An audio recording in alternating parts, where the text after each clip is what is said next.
I am glad to be here. I would have been here if nobody was here except me, Preston, Cindy, and the immediate family. I don't need a big crowd. What I have to say, I will say. If there are a few or if there are many, because I only know one way to be, and that's me. There's a song, I've Got to Be Me. When I was in the legislature, I wanted to make the most of it. But before I could get into the legislature, I had to run for an election. It was around the time that they framed our good friends, Mondo and Ed. And both of them meant a lot to me. And I was very angry at what had been done in terms of framing these guys, because I knew them both, and that is not the kind of thing that they do. So I began to tell publicly how angry I was, how wrong these cops were who were in that house, and if they weren't wrong by going to that house, they had obviously done wrong things before, because white cops hate black people. And the one who got killed, I pointed out, was out of his district. He was going against his orders when he goes out of his district. And there were people, one guy's name was Emmett Dennis, you all may not know him. All these people, I meant something to them. They said, Ernie, we need you in the legislature. Don't upset these people. Can't you kind of hold off? I said, hold off on what? He said, well, you know, talking for David, that's what everybody called him then, about, you know, David and Poindexter. I said, what am I saying that I shouldn't say? Well, you know, they're charged with this bomb. I said, do you believe they did it? I said, then why aren't you out here with me saying the same thing? And so you all won't think that I lie. I bring evidence, and it would be very easy for me to say now what I would have said, or lie and say what I said then. I'm not going to read a whole lot, but the date of this article is October 10th, 1970. Chambers says he won't alter talks just to get elected. See that big headline? Even if you can't read it? Tape record provides candidates' full statement on Menard death. Minard, they called him. Ernest W. Chambers said this week that he doesn't know what effect his comments on the Minard case and on other matters will have on his campaign to become a state senator. People call these cheaters. These are not cheaters, these are helpers. Chambers said he won't disguise what he really believes just to get elected. He said he has heard no adverse reaction to the Minard case comments he made during a fundraising dinner speech September 21st in Lincoln.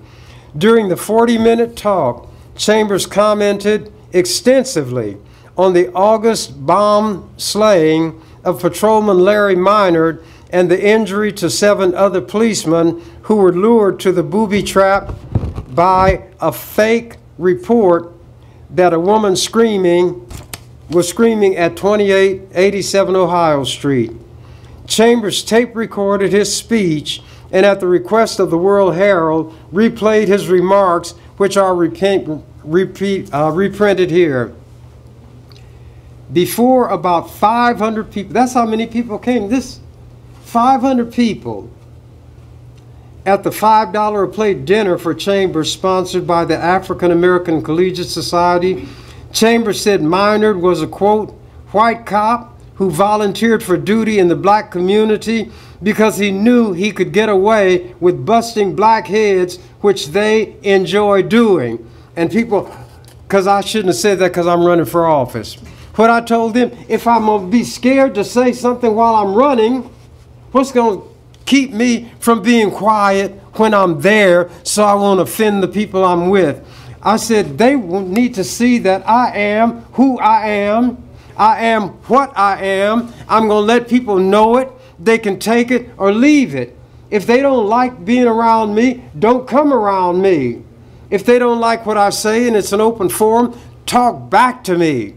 But you better be ready. And my favorite statement was that a loaded gun, a loaded brain is more powerful than a loaded gun. And then to let them know I'm not crazy unless you're in a gunfight. But anyway, let me go on with this. And I'm not going to take too long. I even got a watch here. I don't wear a watch. My daughter gave me this. And this is the first time I took it out of the box.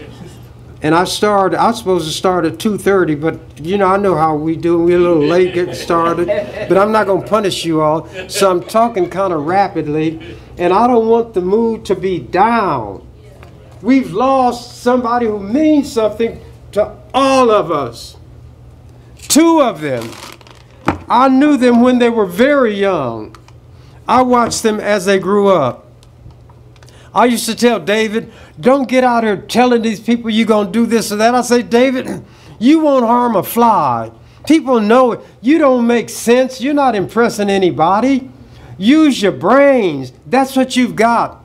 Put together statements, write your articles, and affect people's mind. You don't have to be tough. Be intelligent. And both of them ultimately became men who lived in the realm of the mind. They were not out in these streets breaking windows, breaking heads.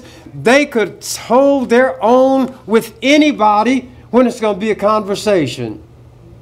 I handed out that article where this fool, Perry, wanted me arrested. He had said, among other things, he's always around the Black Panthers. Well, the barber shop and the place where the Panthers were are next door to each other. So if I went to work every day, who am I going to be around? Yeah, that's right. I'm around them all the time. Let me not get carried away here. This is not what y'all expected when y'all came here. Y'all expected probably long faces, people quiet and don't want to disturb anybody. My job has always been to disturb those who are comfortable. They need to know that there's somebody who's going to say what needs to be said when it needs to be said, and if they don't want to hear it, don't call me. I have to make the most of this opportunity, and the best I can do to show my respect for Ed and Mondo is to say what I have to say, whether there would be few or whether there would be many. I don't pretend to be religious. I don't know what happens after we stop breathing. I don't know where we go, if we go anywhere. I don't know if we know anything. But I know what's going on while I'm here and conscious. Now, I can't sing, but I used to punish those white people in the legislature by periodically doing it. And at that time, this is what I would say to them. There's a song that said, while they while away their hours in their ivory towers, till they're covered up with flowers in the back of a black limousine. Oh, Lord. I say, you know what that song comes from? Where that comes from? The song is called The Games That People Play Now. Every night and every day now. Never meaning what they say now. Never saying what they mean. And we don't know when we breathe out whether we'll breathe in again. So I got to make the most of this opportunity. And by the way, I don't usually take advantage of being 86 years old, but when it's convenient, I will. You know, old folks, we kind of forget things and our mind kind of wanders and we sometimes don't even know where we are. Yes, we do know where we are. What you don't know is what we do know. And if you want to know how sharp we are, you cross us at the wrong time. Anyway, I'm going to finish this article. I don't want to jump. I read while I was talking to those people who were there. Chambers said Minard was outside his cruiser district, contrary to his orders, and went into the house because he thought he could, quote, catch a black victim and no witnesses, because the phone call said that there was a woman screaming in the house. So he figured that if a woman's screaming, somebody's doing something he shouldn't do, so I'll get him. Chambers, and this is what they got from the tape. Asking Chambers, how many Jews cried when Adolf Eichmann and Adolf Hitler died? Chambers said, when my enemy dies, am I going to cry? Am I going to be a hypocrite and play like I'm going to shed tears for the man who has caused us to shed so many tears, who symbolizes the thing that is destroying us as individuals and as a race? I have no tears to shed. I'm going to be perfectly frank with you, and as your president says, make one thing perfectly clear. If justice had been done and just desserts had been meted out, there would have been 8 bodies buried, all 8 of them. All 8 of them. Rather than being upset by Minard's death, Chambers said he is disturbed by the reaction after Patrolman James Loader, just a few months before, responding to a call about a break-in at a public housing project, shot and killed a 14-year-old black girl, Vivian Strong, and was found innocent and returned to the police force. Chambers said Loader's action was applauded by all the crackers who wear uniforms, and the police union raised money for his defense. He called Loader a courageous, brave, supreme, superior Anglo-Saxon who wants to pretend he has the respect of everybody in the world, showing his courage by shooting a fleeing black girl in the back of the head. Vivian was killed June 24th, 1969. In August 1970, Minard met his maker or whatever. A point has to be reached where we are going to do what needs to be done when it will make a difference. I don't need people to like me. I tell them that my philosophy is based on what the greatest philosopher / thinker America ever produced, Popeye the Sailor Man. I am what I am, and that's all that I am. And I'm not trying to be disregardful of the feelings of the families and the close friends, but you don't have to put up with me. And when things settle down and the dust settles and things clear, some of what I say you might think about, and if you don't think about it, I'll try to get you to understand why I do what I do. Am I promised the next minute?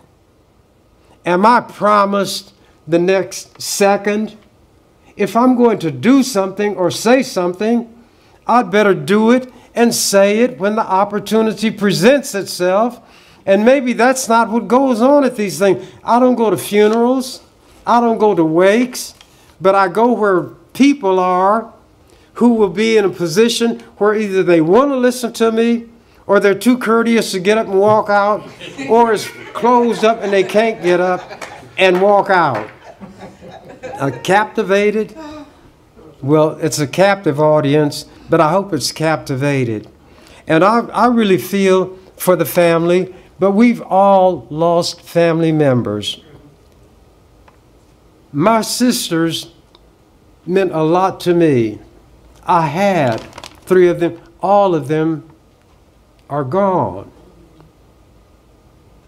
And I felt very close to my youngest sister. When I was going to Creighton, my oldest sister was Nettie. She would comb Joanne's hair, and I'd take her up to Creighton with me. And they had a wall in front of the administration building. I'd sit on that wall, and Joanne would be there, and people would say, I didn't know you were married. I'd say, I'm not married. Oh, I'd say, what? They said, the little girl. I said, what about her? She's pretty, isn't she? Well, yeah, but, I said, okay, busybody, that's my baby sister. She's not my child. And I took Joanne places with me. And I didn't attend classes in Creighton because I didn't have to, and I passed all my courses. And people would want to talk to Joanne, and they'd wonder how I can sit out on that wall all day. I said, well, kind of worry about how you're going to get that grade in class so you can take the next step when time comes to take it. We have to understand our circumstances, and we do what we're able to do, and don't let anybody push us beyond our depth. Well, this is what I want to do.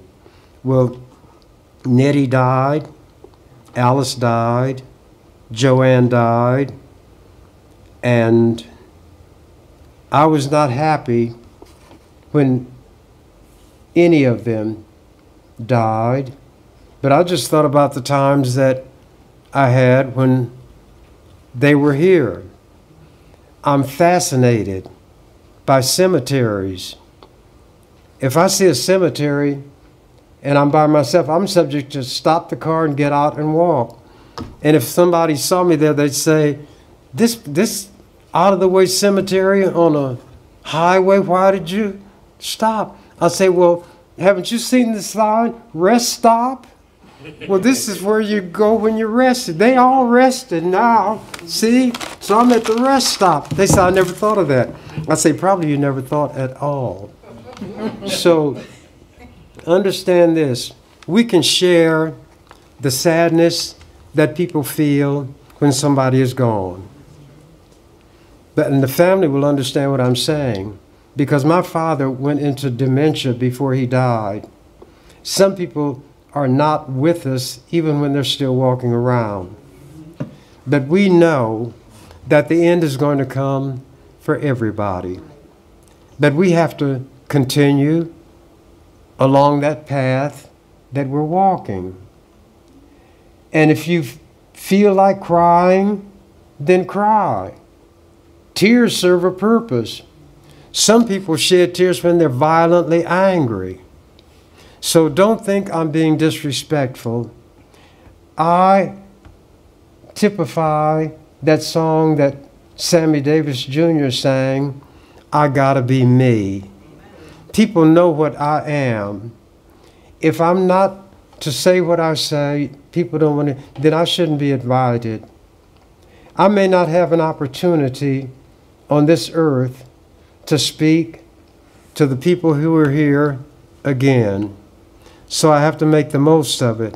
And when you read that article, if you read it, where this guy wanted me arrested, thought I was to blame for everything, it's obvious that he didn't know what the relationship was between me and Mondo, me and Ed. I was the one who accompanied then David Rice to the police station when he was going to turn himself in. I was with him. Years later, a BBC, British Broadcasting Company film crew came from England because they'd heard what was going on and they wanted to get involved with this. I'm not going to tell you how we found out where Dwayne Peak was, but he was in Spokane, Washington, and we went out there. And Dwayne said that when he saw that picture in the paper of David coming in and me with David, and we were in the police station when they took that picture, he said he felt safe for the first time since they had placed him under arrest. Because he knew that, he said, I knew you were looking and they don't want to do anything when you're looking at them. I was also there for that trial. In the morning, they put this black child on a witness stand, and he crossed him up. He didn't say what he was supposed to say.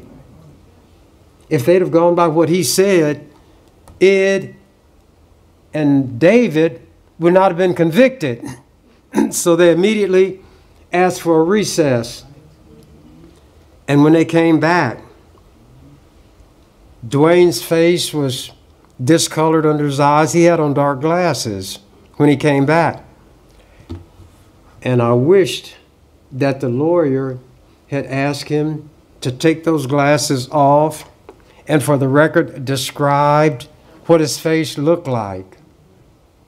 So when it would go up on appeal, if they were convicted, then it would be clear that this kid had been abused physically. And when he came back, barely above a whisper, they asked him yes and no questions. Did you do this? Yes. Did David Rice do this and that? Yes. All leading questions. Everybody in the courtroom knew what was going on, but the lawyer did not describe what was going on. And when we talked to Dwayne Peak, and I'm not going to tell you all how we found out where he was, but obviously there are connections that I had in those days that people don't realize. You don't tell everything you know as soon as you learn it. And Dwayne regretted what he did. But we have to keep in mind, this was a child, a 14-year-old child. He turned 15. And if you heard that voice on that tape, I heard the tape afterward. The special agent in charge of the FBI kept that tape secreted so that it could not be played in court. How many of you saw Star Wars? There was a person in it called Darth Vader, and the voice of Darth Vader was James Earl Jones, that deep, deep voice. And when there was a point when Darth Vader, James Earl Jones, was pursuing a guy in his spaceship, his voice is much deeper than this.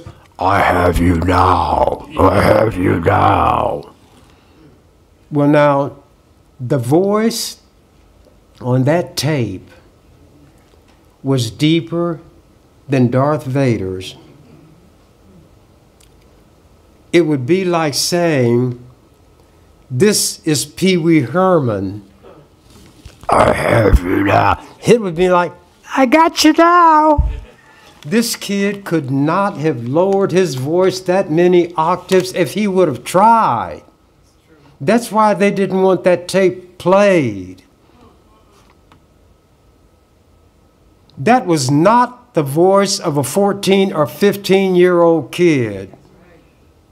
And I'm not saying James Earl Jones did it, but I believe he made that call before I believe Dwayne Peak made it. Then Ed and David were the sacrificial lambs. The only thing they ever did was to try to enlighten people in our community, let them know that we had to stand up and be men. We had to take care of our families and our children.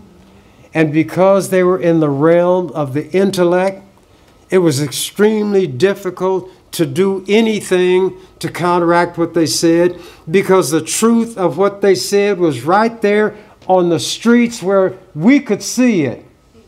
And these white people knew that if we had two brain cells working, eventually what Ed and David were talking about is going to click and something is going to happen. And they had to be silenced. And that's what those white people know how to do. They just didn't kill both of them because they had another way of doing it.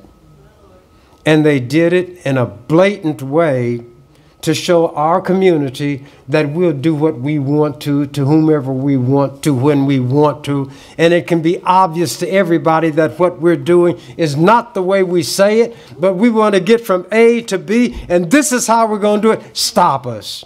And that's why I was talking and saying what I said.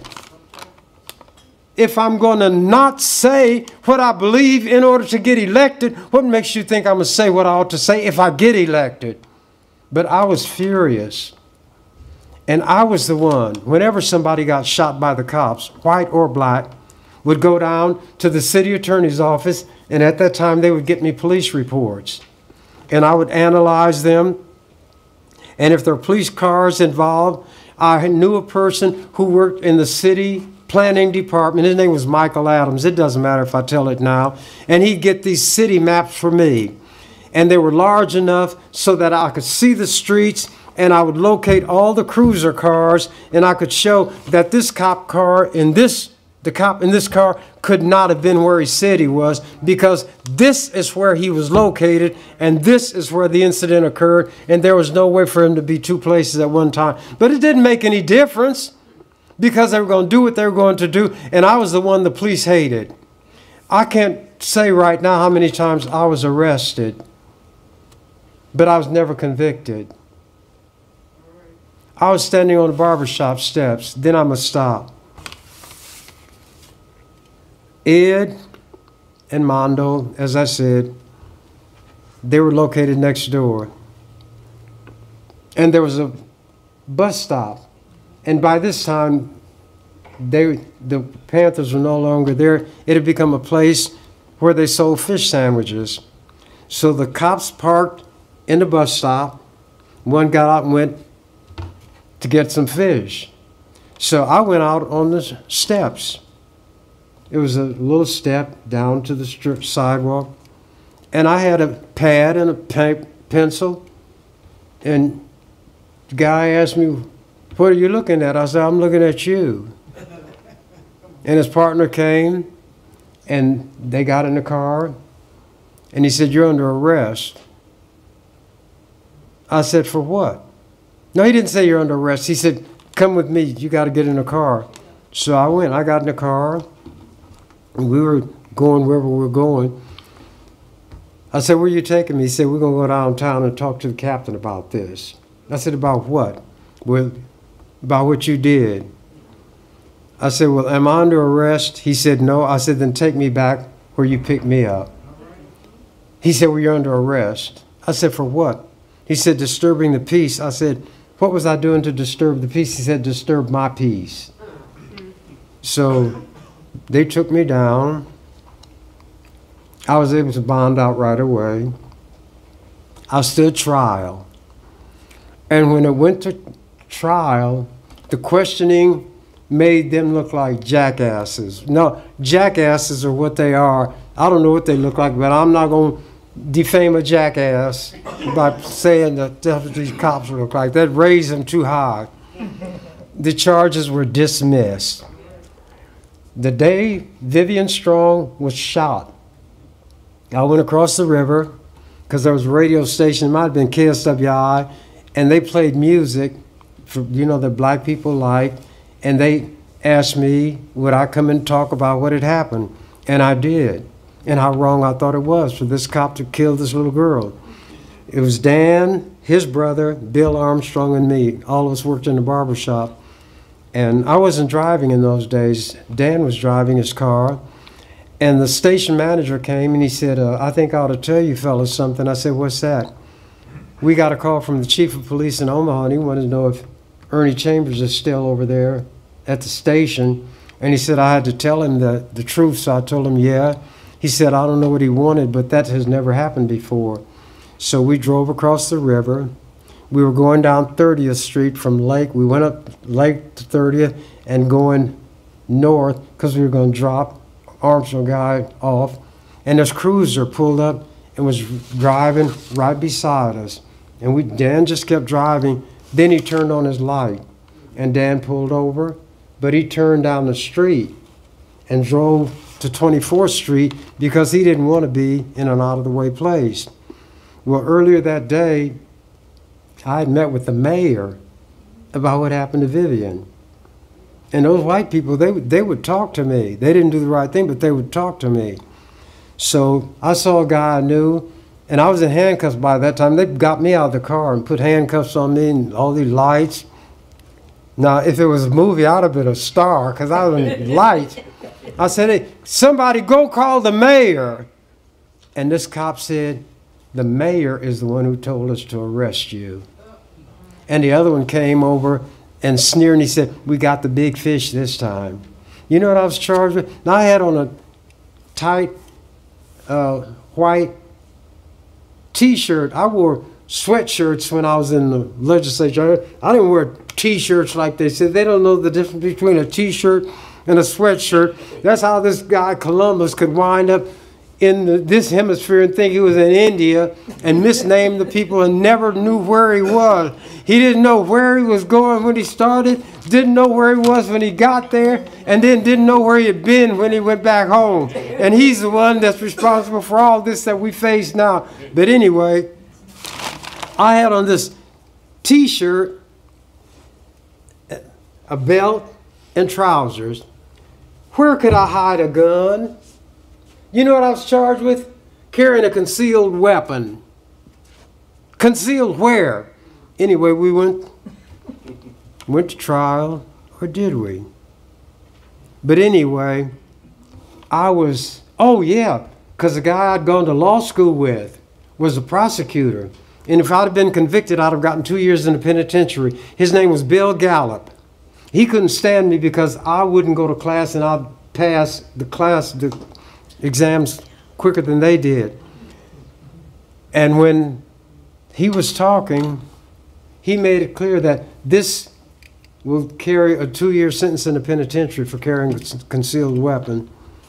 Well, there's no way I could have concealed it, and I was found not guilty. The time that I was arrested for standing on the steps looking at a cop, not guilty. Another old guy who was working with George Wallace when he was going to run for president and they were collecting money, had come to the barber shop. I happened not to be there that day. And when he came up on the step and was coming in, Dan hit him in the chest and said, we don't want you in here.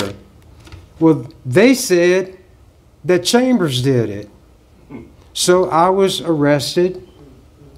And again, Gallup was the one who was handling the case. I was at home babysitting with my little boy, and at that time the mayor had hired me to do a research survey or evaluation of what they call the Model Cities Project. Well, all the witnesses, people who were in the barber shop, came down and they said, Ernie wasn't there, Ernie wasn't there, Ernie wasn't there. And they had gotten this old black gentleman, I won't tell you his name, and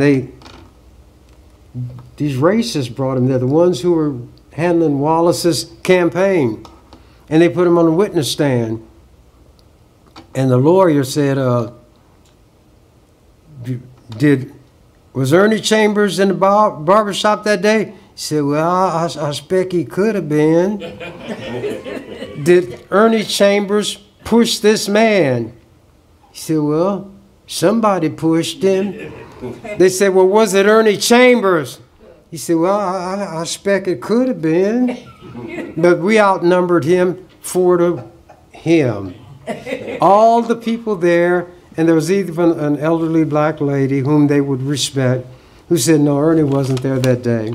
The headline in the newspaper, Judge rules for militant. So all the times I was arrested, I was never convicted. I know what it means to be arrested. One time I was arrested, I forget for what, but the FBI had wanted me arrested so that they could photograph me and fingerprint me and have that material on record. You know how I found out about it? I had asked for all, under the Freedom of Information Act, all this information that these various agencies would have, and that was one of them, where they had, in their documents, they said they requested the Omaha police as soon as possible to get on record a photograph, a mug shot, and fingerprints of Ernie Chambers. When I worked at the post office, I found out that, and they fired me because the guy called me boy, and I wouldn't take that. I didn't hit him, and I can say it now because I missed him. Because I just, and he was a tall, big guy. We called him High Pockets. There was a situation where they got rid of me finally. And I carried this sign. The secretary of, well, anyway, he was the national head of the post office, and they were having a banquet for him. And I went down there with my sign by myself, saying I spoke against discrimination or racism, and I was fired by the post office. And there were people afraid for me being down there by myself. I always did a lot of things by myself. And I'm not going to get lost, but there was a call-in program they once had, and they would have it from various places. There was a tavern around 24th and Cumming at that time, and I was on this program giving my views, and Dan and others were listening to it, and all these white people were there, and they started getting rowdy and hollering. So Dan and a bunch of guys came down. I said, what are y'all doing here? They said, we heard all that, and we thought you wouldn't get out of there alive, so we wanted to know that you wouldn't be here by yourself. But when I was down there picketing the postmaster, Dan and some of the others were over on the street corner just observing. They didn't want anything to happen to me. It's not that I'm crazy, and it's not that I wanted anything to happen to me.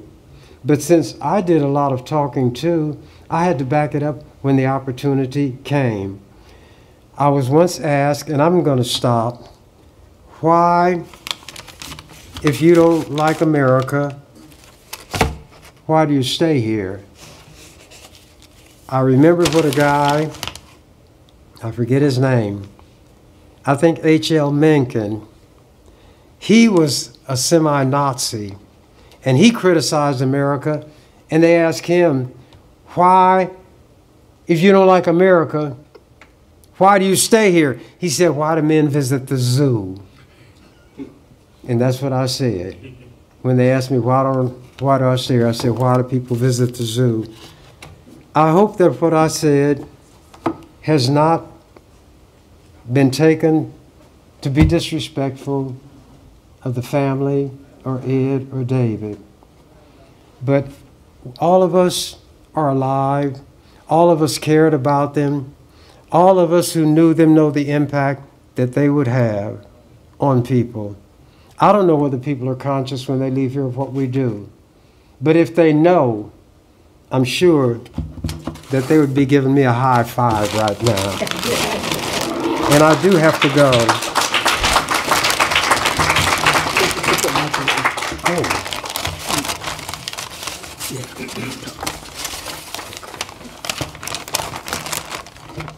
Since Brother Tariq is here, I got to see something. Oh, I just got to make sure I still got it, because he kind of slid over and I couldn't see.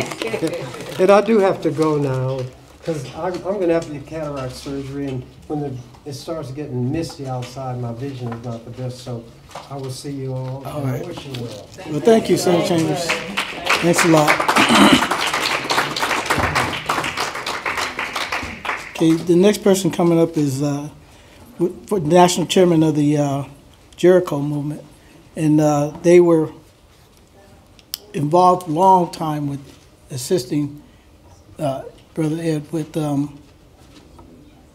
providing information and assistance in his effort. The gentleman is not streaming, and he thought it was streaming, and so we can just make sure that's going really good before. You want Ernie to repeat?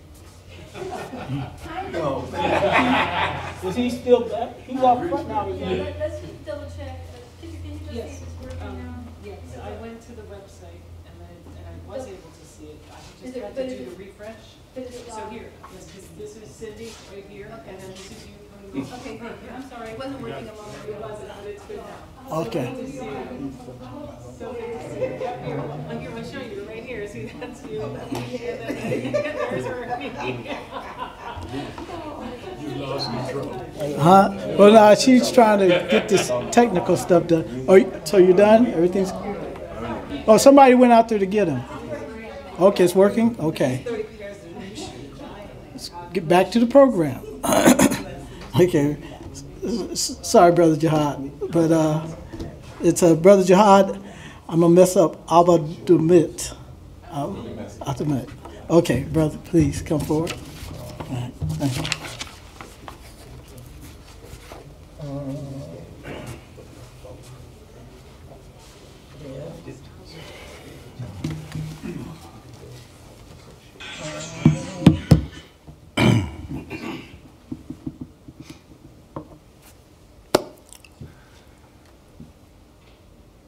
Assalamu alaikum. I'd like to start off with a brief prayer, if it's okay. A'udhu billahi minash shaitanir rajim. Bismillahir rahmanir rahim. Alhamdulillahi rabbil alamin. Ar-Rahmanir Rahim. Maliki yawmiddin. Iyyaka na'budu wa iyyaka nasta'in. Ihdina siratal mustaqim. Siratal latina an'amta alayhim. Ghayril maghdubi alayhim waladdallin.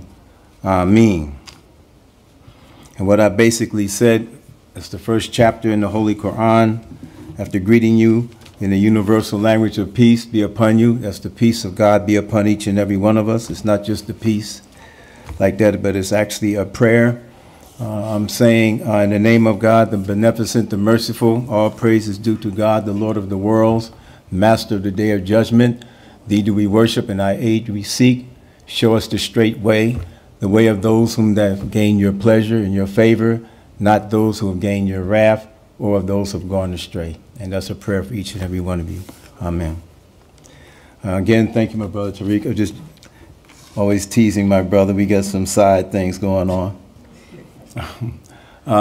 Again, my name is Jihad Abdul Mamit. I'm the chairperson of the National Jericho Movement and also a member of some other organizations, the Spirit of Mandela, and I also represent a Muslim community, the Jamaat of the Sheikh Uthman Dan Folio out of West Africa. I'm formerly a political prisoner. As we know, Ed Poindexter and Mando Wilanga was also political prisoners. I served 23 years in federal penitentiary. I came home in 2000. Also, like Mando and Ed, I was a member of the Black Panther Party and the Black Liberation Army.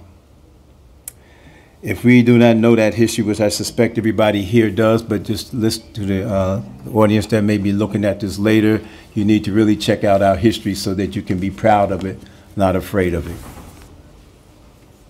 So my relationship with, we say Comrade Ed, is just that. He's my comrade in the Black Panther Party. And as the chairperson of the National Jericho Movement, we made sure that not only his case, but Mondo's case and everybody's case that's coming out of that era and the new cases of today, and there are always political prisoners coming on. One of the missions of the Jericho Movement is to represent, highlight, and make sure that you, the public listening, know that, in fact, that there are political prisoners in a place called the United States of America. Now, of course, we know that the United States says there are no political prisoners, and the reason for that is obvious. Is to say that there are political prisoners mean political prisoners, not criminals, suggests that there is something wrong in the country and people are protesting to the point where the government locks them up, either for actions that they're falsely accused of, as such as Mando Wilanga or David Rice and Ed Poindexter, but also, and I say this very proudly, those have actually committed actions. You know, you say committed actions, wouldn't they be criminals? Well, I don't know, ask a slave on the slave plantation when he tries to run away. Ask the slave on the slave plantation when he may have killed his master. Ask anybody throughout history when they fought against systematic and historical oppression. Should they rise up and fight? I mean, the United States is fighting wars every day, and we send our children over there to fight and get killed, people that we don't even know. So we can't say that we're not unfamiliar with killing people.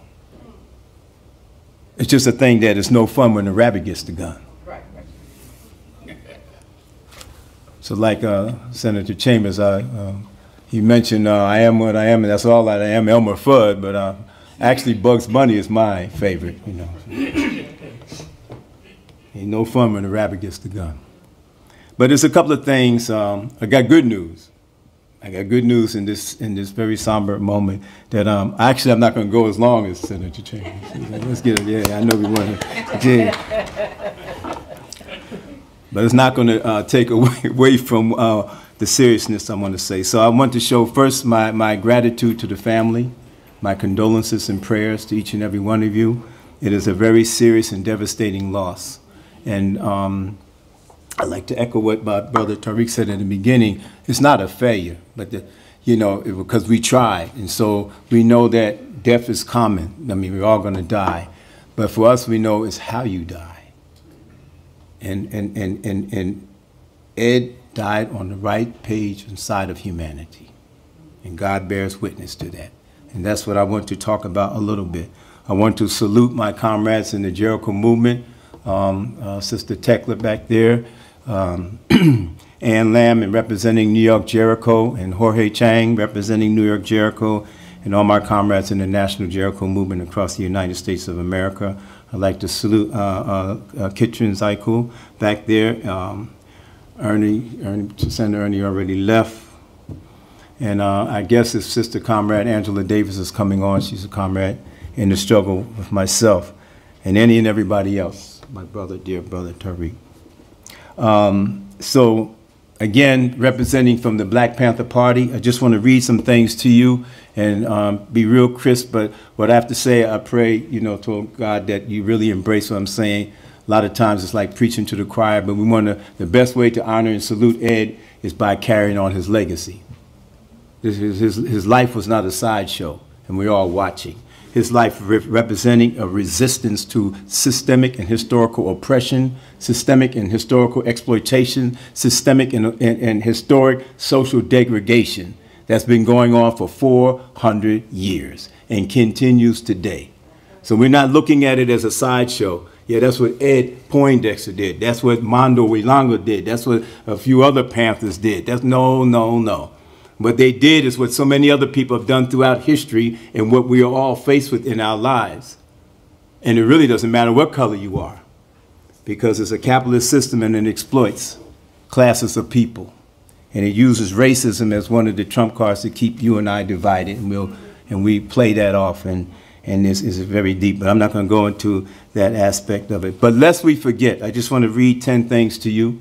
I'm not a reader. I like to just talk and look at you, but just making it real quick because I can get a chance. I ramble a little bit, and after a couple of cups of coffee, then I will be like Senator Chambers. We want freedom. We want freedom to determine the destiny of our own communities and our own lives. We want full employment for our people. We want an end to the robbery of the capitalists of the black community. We want decent housing fit for the shelter of human beings. We want education for our people that exposes the true nature of this decadent capitalist society. It's a dog-eat-dog society. Ruthless competition, of which the majority of people, the 90-some% of the people, are losing that. And a small number controls everything. We want all black men to be exempt from military service so that oppressed people in this country doesn't have to go overseas and kill other oppressed people, so that U.S. imperialism can exploit the resources from Northern Africa, from Central Africa to Latin America, and we will be complicit in that. We want an immediate end to police brutality. We don't want to see or know or hear or experience George Floyd's, and there's hundreds and hundreds of George Floyd's and Breonna Taylor's across, and Vivian Strong's throughout our history. This is not a case of a few bad apples. He's a bad cop. Look what he did. This is systemic. It's institutionalized. Oppression in this country is institutionalized. It's a part of the very fabric of the society that we live in. The thing about it, because it's institutionalized and because it's been allowed to go on for so long, it's become normalized that we think that that's just how it should go. But a step back with, you know, with a slight awareness, we'll begin to see that that's not the case. And you say, well, how do you become aware? Your awareness may come just from a police stop, and then you will see what's happening. Or getting evicted from your home, or can't pay your medical bills for your grandmother, or not being able to bury a loved one, or to see your uncle or your nephew or your father or your son go to prison for the rest of his life. We want freedom for all black men held in federal, states, county, and city prisons and jails. The end of mass incarceration. The United States is 5% of the world's population, and you know the other statistic. You know the other statistic. It's 5% of the world's population, but it accounts for 25% of the incarcerated people around the world. Is that because we're a nation full of criminals, or are we really living in a police state? Number 9, we want all black people brought to trial to be tried by a jury of their peers. Reflect on the case of Mondo and Ed. We want land, bread, housing, education, clothing, justice, and we want peace. That is the 10-point platform of the Black Panther Party. And don't get it confused by the use of the word want. We want. That we want is not asking the government, we want this. It's informing you, the people, to understand what we're fighting for. You see the difference? I want to be free. I'm not asking the government that. I'm explaining to you why we're fighting. We want to be free. As far as to those that are responsible for systems of oppression, those institutions, those corporations, those as the government itself, state and federal, we're not saying we want anything. We're going to fight for that. We're using the word want so that you can understand what this whole thing is about. So I don't want you to think that, you know, here we are, Black Panthers, all power, but yeah, we want, could you, no, heck no. If you can't fight for it, you don't deserve it. Quote unquote, Al-Haj Malik El-Shabazz, also known as Malcolm X. So lest we forget, sisters and brothers, this is a legacy that Ed Poindexter and Mondo Wailanga fought for. It is what the Black Panther, those Black Panther Party stood for. Those points right there. Now, if anybody ever saw the movie and listening audience to The Spook Who Sat by the Door, if you haven't, you can write a little memo about it. So when you fighting for your freedom and you get captured, you're fighting for your freedom and you get captured because of whatever. You've been framed, set up, the counterintelligence program, whatever. And everybody knows the counterintelligence program. I had a note to say to you about it in a minute. Ed Poindexter and Mondo Wailanga are revolutionaries.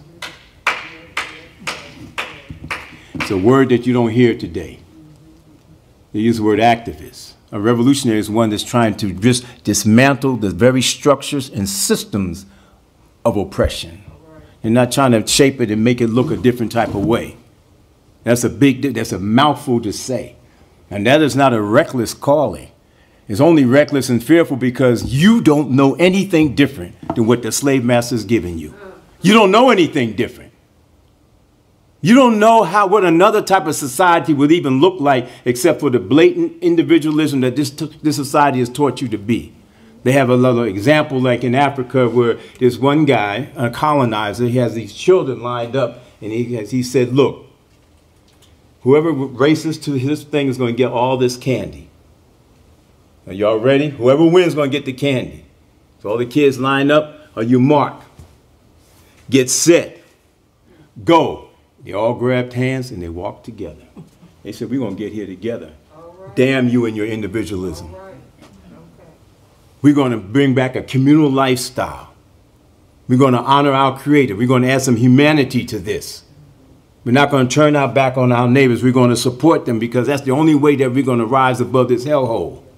But long as we are individually going about it, and I'm speaking about organizations individually going about it too, if we can't break that whole mental psychic of neo-colonialism, individualism that works for the advantage of the government and the corporations that we don't benefit from, then hey, they say the worst place that you can be socially and politically and in your life is the same place you were in last year. No growth and development. You didn't learn a daggone thing. You haven't learned a single thing. Have you learned a single thing? Do you understand something better? Are you able, you know, they're trying to take out the whole educational process in schools. You can't even talk about slavery. Everything is kumbaya. Your children are getting the wrong version of history. It is rumored that Harriet Tubman, and this fact check, probably she didn't say it, but the point is true, that she said that, okay, she freed 1,000 slaves, 313 slaves. And she could have freed 1,000 more. if they only knew they were slaves. She freed 300 slaves. Come on. The others, man, I ain't going nowhere. We're going to get a better house than this. We're going to get some better clothes than this. We're going to get a better life than this. They took so much from me, I don't even know what to do for myself. I don't know how to plant nothing, grow nothing, build nothing. Ed Poindexter and Mondo Ilanga were on the page of developing a process called self-reliance, independence, protecting our community, educating our children. And guess what? When he went, I mentioned the Spook Aside by the Door movie, I got a little distracted there, is because in that movie, if you saw it, you sometimes relate to cinema and things of that nature. When you get arrested, you know, you continue to do what you do even in prison. So unjust as their arrest was, fabricated, the whole counterintelligence, the whole thing, the whole absurdity of it all is absolutely ludicrous. But nevertheless, when they get arrested to his dying day, both of them, they educated people in prison. They worked to quell the violence in prison. They worked with people as if they were on the street. They didn't stop doing it till he died, until he was not able to do it. And like trying to catch up with Senator Chambers, sorry he left because I was going to pan the heck out of him. But I can't do that now, so I ain't going to talk behind his back. But one thing he did say, yeah, he did say, you know, about, you know, the continuing legacy. Why don't they want an elder person that has all kinds of infirmities, that's clearly a threat to nobody physically? Why would they keep him in prison? Exactly. Exactly. As Ricky, exact, say it aloud. His mind was strong, and they were scared of the information that he had and the power that he had to lead people to where they need to be. Okay, I'm done. I'm done. As I said, thank you very much. That's it, sis. That's why they would keep somebody, a political prisoner, in prison, you know, for decades, 53 years. Don't you know that? What country does that? You know, they have revolutions in Africa and in Europe. You know, after a while, those prisoners, they went home. They were fighters. The Red Brigade, the armies, that they were fighting each other. They went home. After 10, 15, 20 years, they went home. They were fighting a war. It's only in the United States that they'll bury you in there. And it's only in the United States that we'll let our prisoners rot in there. Because we're so individualistic, we're trying to go to the Bahamas. Watch the NCAA. The sports and the distractions. You know, George Jackson, he died, he got assassinated in prison back in 1971. He said that one of the things that's going on here, in quoting El-Hajj Malik El-Shabazz, Malcolm X, here they are oppressing you with the most ruthless, mind-boggling oppression. It's just like they're just yanking your teeth out of your mouth. However, because of Novocaine, and they may not use that anymore today, whatever they use, anybody's in the dentist field, they use something else. That's probably really more like that, you know. Blood running all down your jaw, you don't even feel it. And we're so individualized, we just don't see the people that's homeless in the streets lining up in Los Angeles all the way to Omaha, all the way to Atlanta, all the way to New York. We don't see them sleeping in the subway. We don't understand that how collectively, but Ed understood that. Therefore, he'll die in this place. He'll die in here. Huey P. Newton, one of the founders of the Black Panther Party in October 1966. His statement was, "Prison, where's thy victory?" Ed won.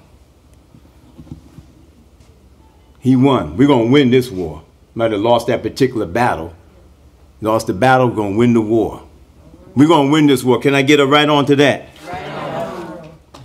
So kind of like in closing, the way to best honor the legacy of Ed Poindexter, and we swear we will do it to the death, is to carry on his legacy. The mentioning of his name will never die. I want to kind of conclude on reading a poem. You know, I've been really vibing off this poem. I learned it when I was in high school, but now it means so much more to me as we see things unfolding all the way from Palestine to Northern Africa, to Central Africa, to Latin America. Yeah. And how people try to fight and how we're scared of them fighting. But like I said, it's no fun when a rabbit get the gun, but it's okay when you get the gun and you oppress people. That's fine. We don't even notice it. This Jamaican brother, back, 1919 was the red hot summer of so many lynchings, hundreds of lynchings. The red hot summer of 1919 in the United States. And in that year, this Jamaican brother wrote this poem. His name is Claude McKay. And the name of the poem is If We Must Die. And as I read it, I'm just going to add a little commentary to it.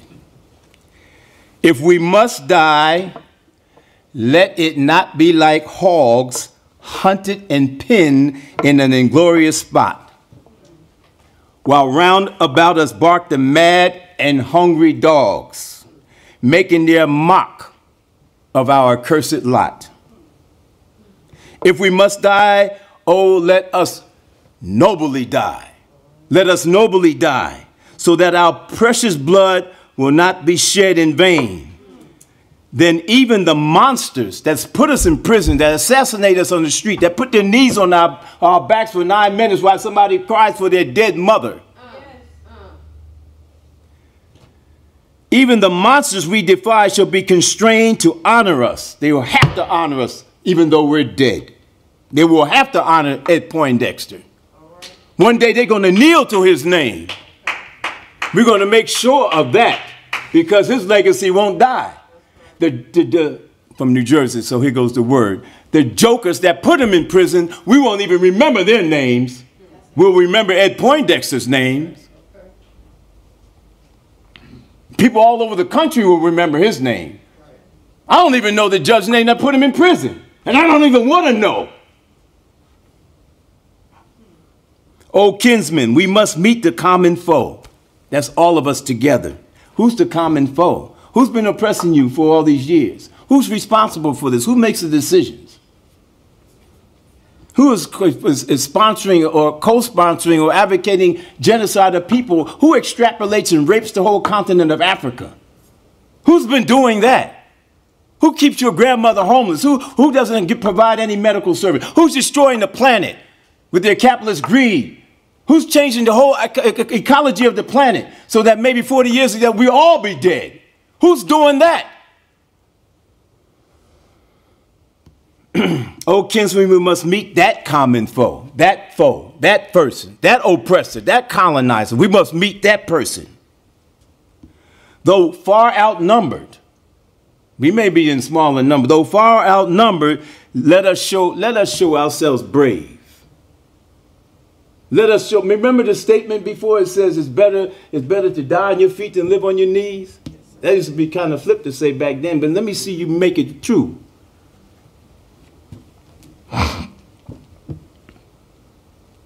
Though far outnumbered, let us show us brave, and for their 1,000 blows, we'll deal one death blow. What before us? What's before you? You're going to die? Oh, I know you don't think you're not. What though before us lies the open grave, but like men and women, we'll face the murderous, cowardly pack, pressed against the wall, dying but fighting back. Ed Poindexter. That's the salute to Ed Poindexter. So like my brother said, we haven't lost anything. Tariq said when he opened up, we haven't lost. We haven't lost. God decrees when you're going to die. Ed Poindexter would have died. I don't care if he was home in bed.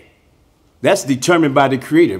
But it's how you die. And he died a noble death in terms of his constituency, his heart, his character, his life, his humanity. And his strength. Yes, he was sick and he this and that, but I got asthma myself right now. You might be sick right now. It's how you die, sisters and brothers. In closing, it's how you die. So I just want to leave on this point here that what Ed Poindexter stood for justice, humanity, and peace. What he went to jail for, framed for being that type of person. You know, standing up, resisting against oppression. We have a whole new wave of political prisoners that's getting ready to come into the system. Why? Because they're down in Atlanta fighting against Cop City. What's Cop City? They're building an institution of police. They're institutionalizing fascism in this country. They're being trained by the Israeli armed forces. The same armed forces that has collectively punished the whole population in Gaza. But we're used to that. The Japanese bomb Pearl Harbor, and the United States drops 2 atomic bombs and decimates the whole population. That's the history of the United States government. The Japanese population wasn't responsible for that. They decimated them. They decimated them. And they're still about decimation. And the thing about it, they're decimating us now. They said, no, they're not. Yes, they are. That's why you don't know who you are. They did the worst type of decimation. They took your mind. They destroyed your mind. All right, so we just pray that in closing, I would just like to say another prayer. Subhanaka Allahumma wa bihamdika. Ashhadu wa la ilaha illa anta. Astaghfiruka wa atubu ilayk. And this saying, Subhanaka Allahumma, is glory be to you, O God, and praise be to you. I bear witness there's no God but you. And we turn to you constantly in repentance for our own wrongdoings and asking you that you bless us to be better people so that you, and all of us can be the message that we bring. So we talk about a new society. We want to make sure that we don't ever turn out to be anything like the colonizer. Because you know that's what happens a lot of times. So I'm just praying that God bless us with this type of prayer for each and every one of us. And we pray for the families. You know, Brother Ed, my comrade, and we salute him. His legacy is not going to die. And so we want to, instead of use the word mourn, we're going to use the word celebrate. That's not to invisibilize your sadness at all. It's to respect it. But you know that we raising them up high just like this. That's what we're doing for Ed, for Mondo, for all the political prisoners, all those sisters and brothers in prison unjustly, all those that put in their work, as we say on the street, their action, and did what they're supposed to do. You know, that we don't be fearful of our history, but we salute our courage and strength. So anything I said, my dear sisters and brothers, that might have been off the chain, incorrect, I beg your forgiveness. And anything that I said that was on point, you know, it comes from the Creator himself. Assalamu alaikum.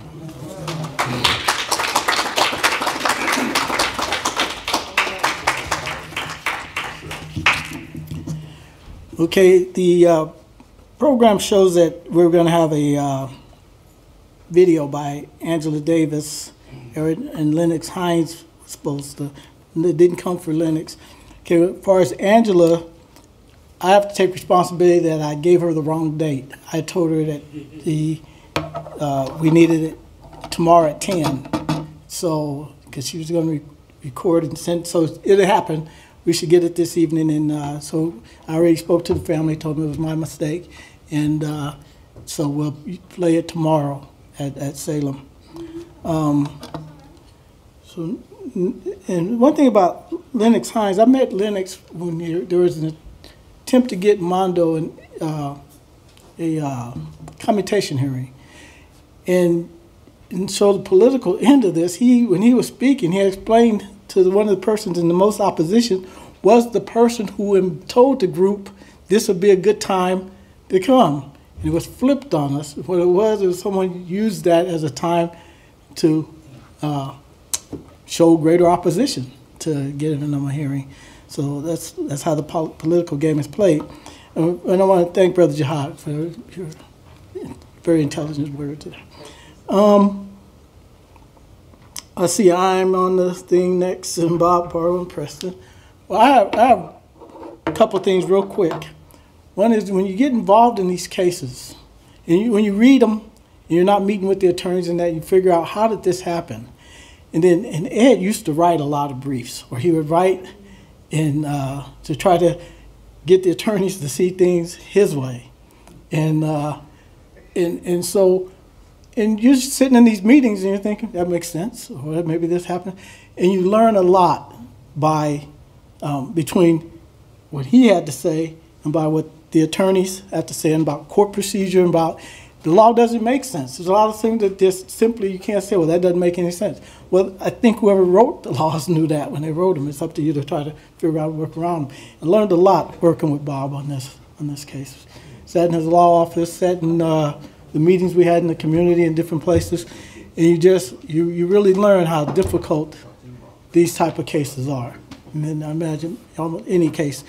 But I just have to say, because I was in law enforcement and there's still, the court procedures are just a whole different thing, and it's really complicated. The appeal process is just, it was a blessing to be able to sit there and learn all that and take it all in and learn how the things really work.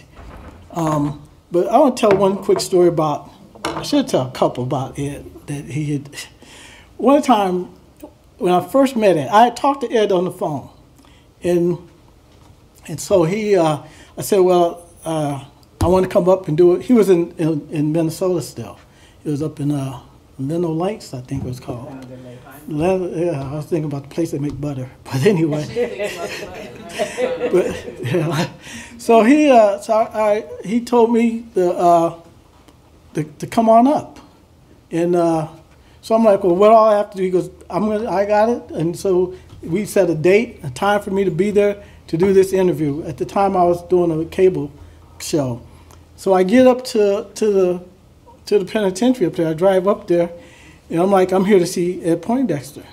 And the guy shifts his papers and says, well, who are you? I said, well, Tariq Al-Amin. He says, well, we don't have no work on it. I said, well, check it. Because Ed said he took care of everything. And the guy goes, well, who do you represent? I said, well, again, I'm with Channel 22 News. That's a local cable show we had.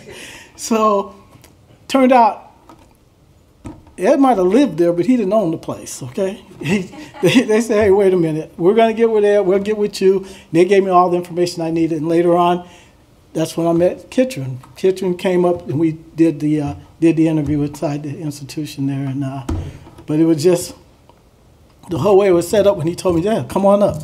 I'm like, oh, okay. And one thing Ed told me to show that we really thought we were getting close.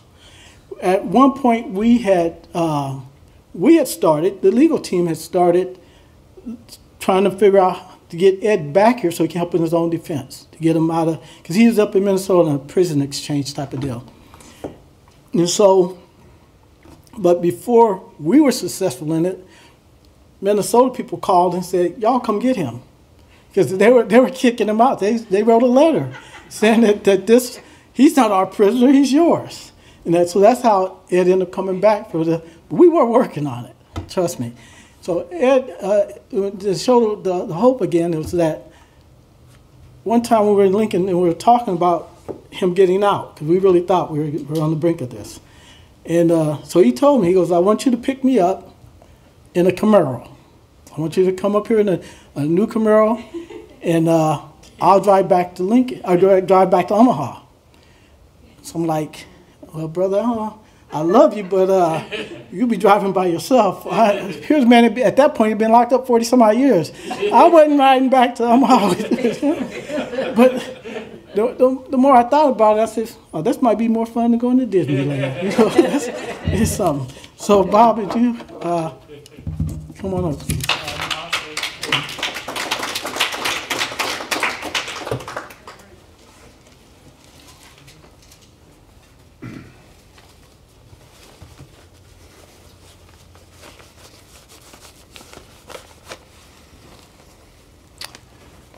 Thank you, Tariq. So I want to begin by thanking some people. I'm Bob Bartle. I represented Ed Poindexter at various phases of his imprisonment, beginning in the fall of 1982, when he had found himself in the hole of the Stillwater, Minnesota state prison as a result of a insurrection that found anybody who was African American and unable to comply with an order to surrender because they were in fear for their life between the gunfire, put in the hole. And Nan Graff, a former English teacher of mine, Leola Bullock, may they rest in peace, got a hold of me and said, now, we understand, Vera Rice was there, so was Ed's mom, that if he had a lawyer, he might be able to get out of this whole situation and be returned to the general population. So if we get you a plane ticket, will you go on up there and meet Ed? And so I hadn't been able to help him for the first 5 or 6 years of my career because I was in the Attorney General's office, and that was a bit of a conflict of interest, since representatives of that office were responsible for defending the state. But when I got into private practice, then I was available. So my first meeting of Ed was after you work your way to the bowels of a prison and then spend a day there working through administrative procedures, and we were successful enough to get him from that sort of solitary confinement in the hole to the general population. And I had been in prisons before. I had been in the prison as a representative of the Attorney General's office just to be part of an educational program that someone like a Nan Graff would be teaching or a Mondo would be supporting within the prison. But I had never been with someone in an 8x12 room for the balance of a day. And that's a sensation. That's an experience, and that's an interesting way to meet someone for the first time. So Ed and I knew each other from that. But the only reason I met him, and that's who I need to thank, is the late Nan Graff, the late Leola Bullock, the late Mrs. Poindexter and Mrs. Rice in that committee. I also want to thank some members of the legal team over the years that weren't mentioned. Professor John Snowden, now retired, met with us, Tarek, from time to time as we planned the post-conviction proceedings of the mid-90s when Ed came back here, and we had a post-conviction hearing in Douglas County District Court in 2005 to 2007 time period. And I want to acknowledge a couple of judges.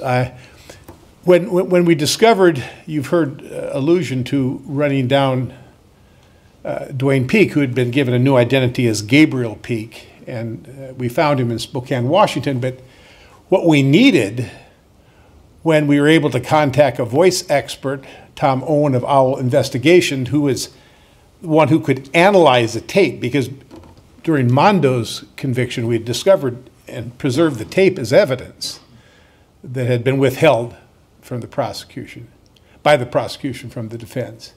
We had a voice, and as you heard it described by Senator Chambers, it was a deep voice. I played it before the Nebraska Supreme Court because it eventually came into evidence. But it was analyzed not only from just the sound differential that you'd have, imagining if a jury could actually hear that and then someone give a story that that's a voice of a 15-year-old, but we had it analyzed by an expert. But in order to do that, we had to have Peak respond to a subpoena to have his voice put in analysis. And he's in Spokane, Washington, and I'm in Lincoln, Nebraska. So we ran a procedure before the late Judge Richard Spethman, saying that there's a statute where you can compel a person to actually give his or her fingerprints, give a voice imprint. And we sort of gave a creative argument. And about 2 weeks before he retired, he granted that motion. And that was the only reason we were able then to get the court, by retaining counsel in Spokane, to honor the order of a district court in Omaha, and Peake appear to then give certain phrases over and over again that Tom Owen would actually ask of him to be able to analyze the voice and then become an expert witness in the proceeding in Omaha. So that, I always found that interesting. Just before he retires, Richard Spethman, the late Judge Spethman, grants that motion. So you should know that. You should know that Ed's case touched some lives of the establishment. And the other one I want to mention, because it bothered me in my last jury trial. I've told Barbara after 48 years of doing this, I won't do any more juries.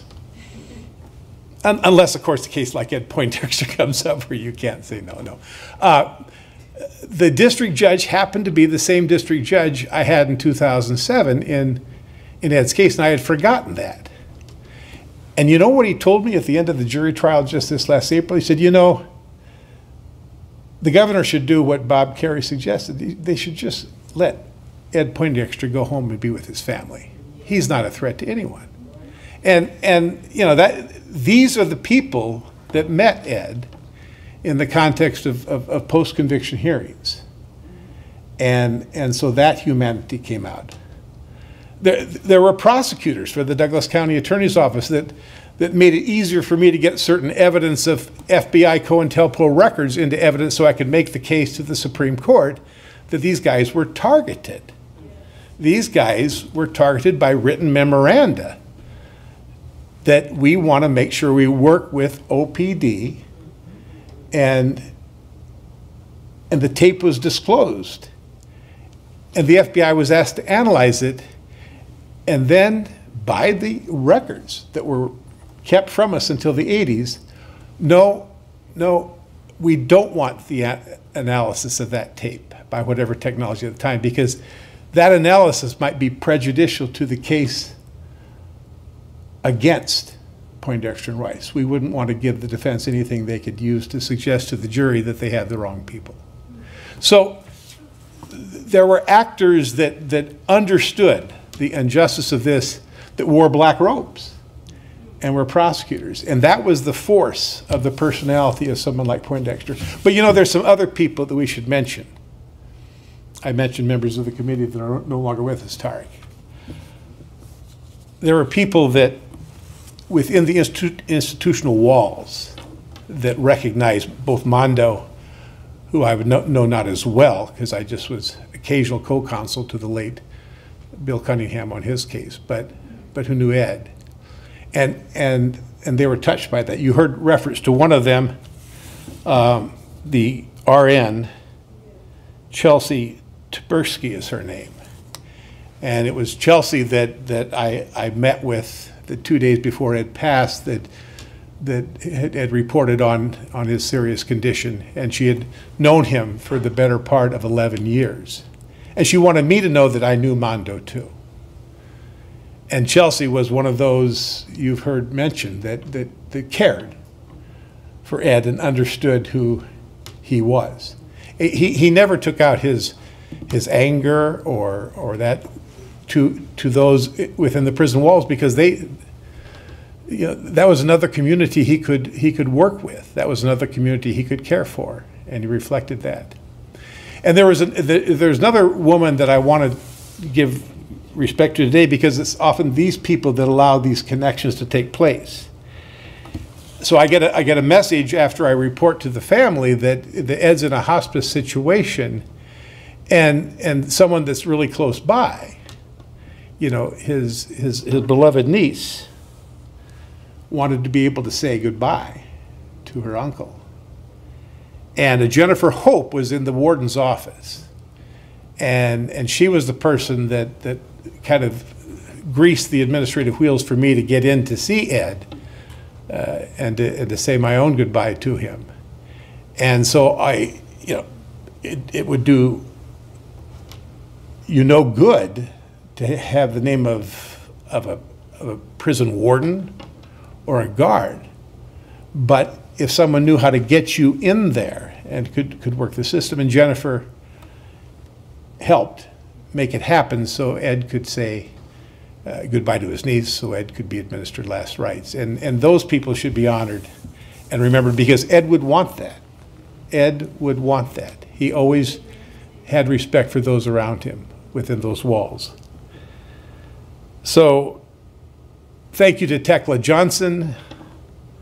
Thank you to Erica Payne, because you allowed me then to come full circle.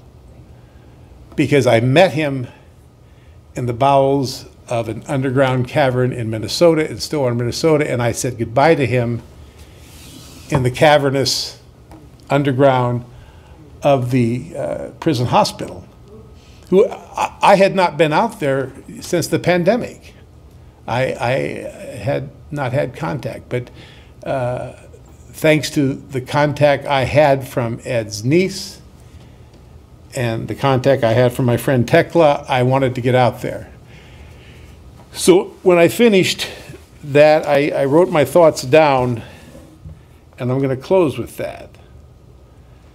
This is what I reported to my family and my friends in Tekla.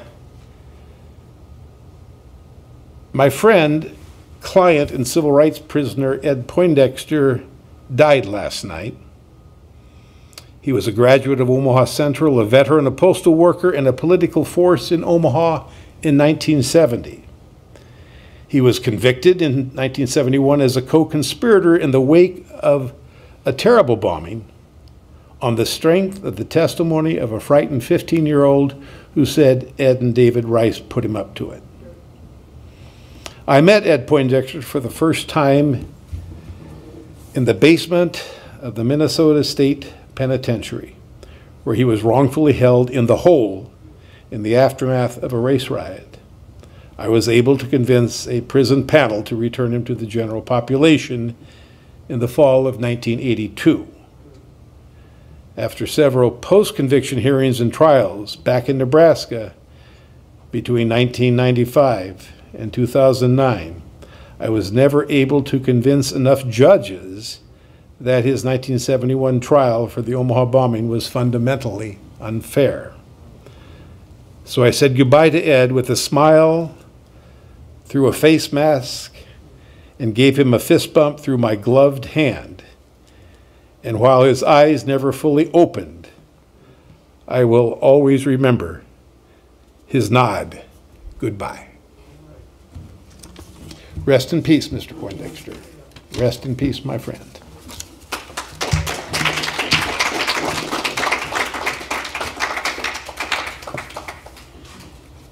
Thank you, Bob. I haven't talked to Bob in a long time, and what happens a lot of times is this is a setting we see a lot of people who we haven't talked to. So we're gonna have to I'm gonna come down to Lincoln for lunch or something. We're gonna have to stay in touch. That's what everybody on the committee too. We haven't met for a while, so we still need to come together. Ed wrote programs for self-esteem program. I think one of them was called Esteem. He wrote poetry or plays. Same with Mondo.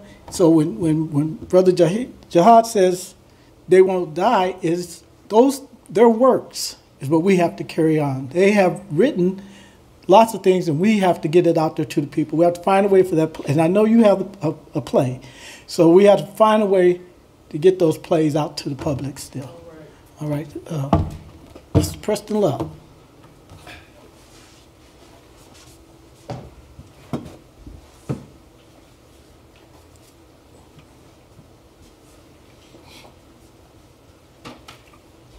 Surely considered an honor to be in this workshop.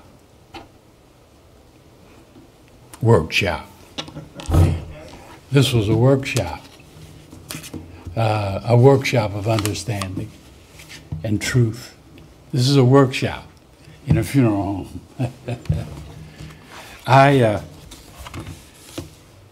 When asked to make a few comments, I wrote some notes, but I want to say that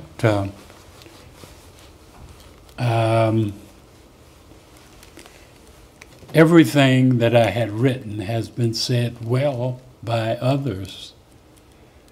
I surely enjoyed the other workshop that Ernie Chambers gave. And his remarkable, the thing about Ernie is he has a remarkable memory. So if he lays it out, most people you might want to edit it by their memory or their intent. With Ernie, you can pretty much count on that everything he said was true, but I don't want to repeat the things that I know about the things that he said, but only to tell you that it was worth hearing. And my brother, I surely appreciated your learned and emotional comments. And again, I say that much of what you said, I may not say it as well as you. I could surely say it, and I find a lot of that in my notes, as well as you, Tariq, and others. Bob, I do want you to know, and I have a witness if you don't know that I tell the truth as well, but there was a call made to all of the key folks, the warden included, by the director of prisons on that day, that the family had a chance. And that call came from me to the director, because I had a relationship with the new Rob Jeffries is his name, has only been with us as the director of prisons for less, well, I'm going to say around a year. But I hosted a community meeting so they could meet the new director, so that he would have people that would call him and people that he could call. And so I made the call so that they could get in. I surely want to add that to the record. I do want to say to the family, I appreciate you allowing me the 2 hours I plan to speak. I scared you, didn't I? I don't know where to insert this, but right now I feel compelled to do so, is that this family, the Poindexter family, I look to you, my friend, it's a family that I grew up with. We were living in a public home called Logan Fontenelle. And by the way, public homes, my friend, in Omaha, at the time that we lived in, was moving on up. Moving on up. You know, we had nice brick buildings and swings, and the lawn was manicured and all of that. We had built-in utilities. And we was moving on up when we lived in the projects. That place later became known as Little Vietnam because of the drugs and shooting and crime. But when we lived in it, we were moving on up to it. And, but I remember that our families were connected at our parents' level. And I remember these other two tall guys running around. This was one of them.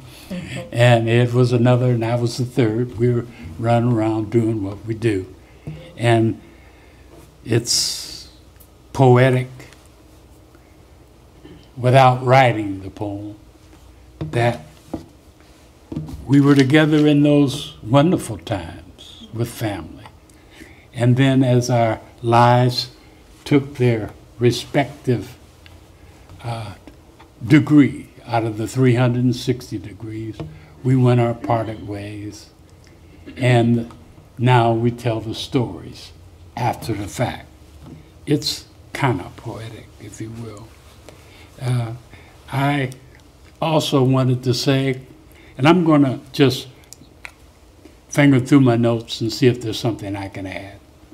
But I surely wanted to say to Tekla, my brother, who we haven't met till today, and Tariq, quite frankly, that we come to you today dressed different. Different response to the God. There is one God. We come at God from different places. And the organizations and all of that, we come differently. But the problem that we're having in our community is that we're divided by the community, but we should not be. In other words, we do have different routes to these things, but we have the responsibility to bring us together in a unified way. We're unified today. We don't say, well, what you have to say and then what I got. We got the same thing to say about the same facts. I agree with everything you said, even though we come from another place. And so it's important for us to underline that and not miss the opportunities like now to unify in a way that we can be more powerful collectively than we are divided in our different ways. Because the things that we're divided on are minor. The things we agree on are major. And so I just say that as I heard you, and I surely have great respect for Tariq and all of that, that we need to fight against the divides that we have. And guess what? Ed would surely agree if we were having this conversation. I would say because the struggle is there waiting on us, and we can't wait till it's your turn, my turn. Are you with me? The struggle is unified, is there waiting on us. I wanted to acknowledge, again, I haven't even got to my 2-hour speech yet. I'm just talking right now. But, and I'm going to give you a surprise. I'm not going to do my 2-hour speech, and I didn't have it in the first place. But I surely want to say, was it you that made reference to the 1919? I don't know, with you not being from here, that we played part of that history. We had a lynching in 1919 during the same period that lynchings were going on all over this country. We had ours. Will Brown was our name. We also had one in 1891, but we had one in 1919. And it's important to say several references to Vivian Strong, that in 2023 and 2022, we finally memorialized and commemorized and honored Will Brown after all of that time. Vivian Strong, 2023, we honored her after all that time. And if I were to jump to the end of my comments, I would surely say, do we need to wait for 50 to 75 years before we honor in the way that you propose Ed and David, Ed and Mondo? We need to get on that right now and let them stand.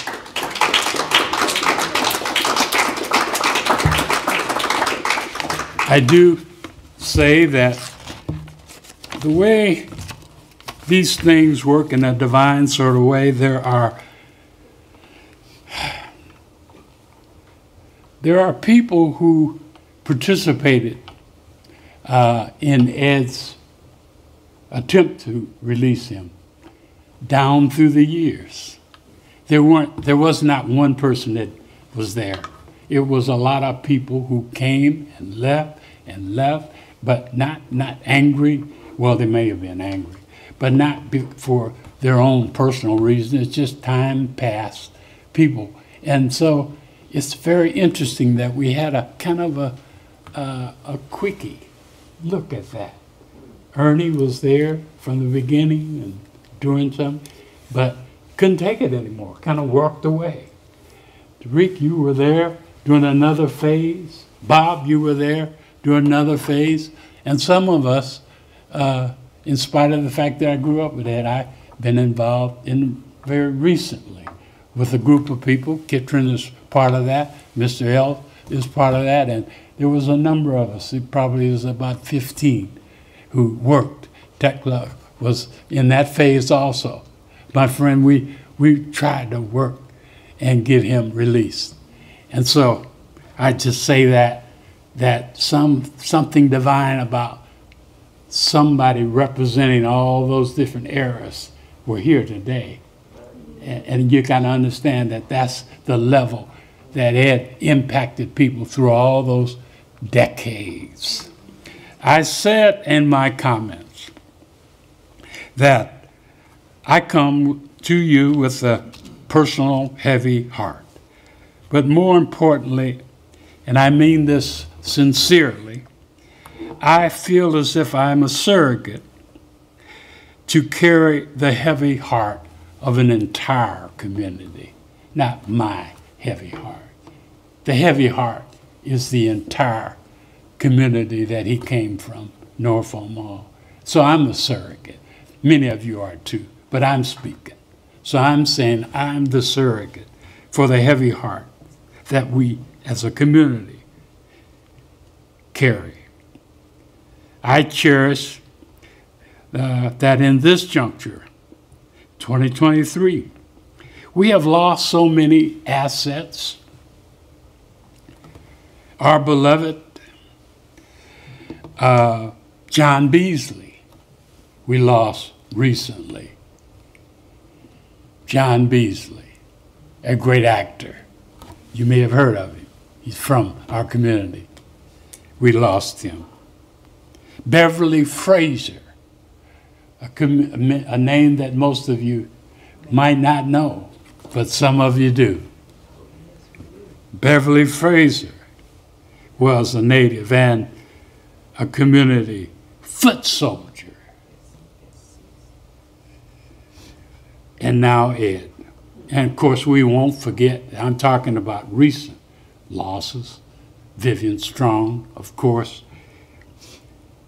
And I use these examples of what this community can and has produced. In the case of John Beasley, he was a great success. He was an actor and all of that. Broadway, I didn't get to Broadway, but stage, screen, we produced John Beasley. But he always kept activated and related to this community. It's the point I want to make about John. And Miss Fraser, a lifelong foot soldier who worked without notoriety. Not like Beasley, who had all the notoriety. She was just the foot soldier. When things had to get done, she was there doing the work. Beverly Fraser, a lifelong community person in organizations and churches, and a great concern for a fellow man here in North Omaha. In the case of Ed, the grief of the community takes on another kind of aspect. Our pain for Ed is the pain of the community. It's the community has suffered and suffers pain about Ed. That's why, as we stand, we're kind of surrogates for our community here, for the pain. They're not here for us to see, but believe me, they're here. They pain for Ed. They pain for Ed. And because of starting with Ernie and Rick and Bob and many other people now, we've kept Ed's name and situation before the community long enough for them to continue to understand that there should be pain, that there should be pain. This community has taken the blunt of racism, bigotry, horrible criminal justice system. But Ed has been our surrogate in all of that. I don't know if you got my point. Yes, some of us walk around and we're all victims of all of these things, but Ed took the blunt of it. He took the blunt of racism, the blunt of a bad criminal justice system. He was our surrogate. And we need to understand and respect him and honor him for that. He took the blunt and the raft and the lack of democracy for being black. And how dare he join such a horrible organization such as the Black Panther. He took the blunt of that hate from the rest of this country and for us, for being partly a Black Panther. And I don't want to take the time, but if we wanted to, we would say, well, why was there a Black Panther organization? And if we did, then everybody who was a Black Panther should be applauded, because they were trying to address the injustices and all of that. But they took it to another level when they fed the community and educate the community. We took the blunt of democracy when you're doing that and have to be victims. My heavy heart and grief for Ed Poindexter is centered on the fact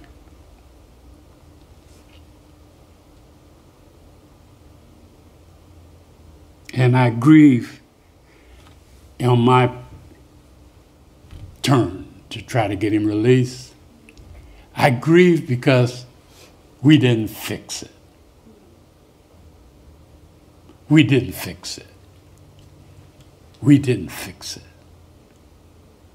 I always held the hope that even in the latter days, after even when his foot was removed, that we'd fix it in time for him to have a cheeseburger at the house. We didn't fix it. In the case of John Beasley, we were unhappy at his death, but we were glad for his life. And in the case of Beverly Fraser, we were sad for her death, and we were glad that she was saved. Vivian Strong. But in the case of Ed, we're mad. We're angry. We're mad and we're angry. We're mad and we're angry about Ed's death. The plight of his life, quite frankly, the life also of David, fell into the hands of a dysfunctional and arrogant FBI. Short-sightedness of the local police, who rushed to judgment for their own reasons with disregard to truth. They gave him life, but not life without parole. They gave him life, but not life without parole. They gave him a death sentence in reality. Technically, they gave him life without a parole. And someone mentioned, and I'll refer to it in my own words, Ed endured all of that with his head up and strong and with courage.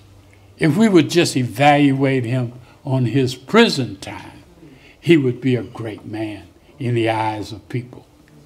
He was courageous.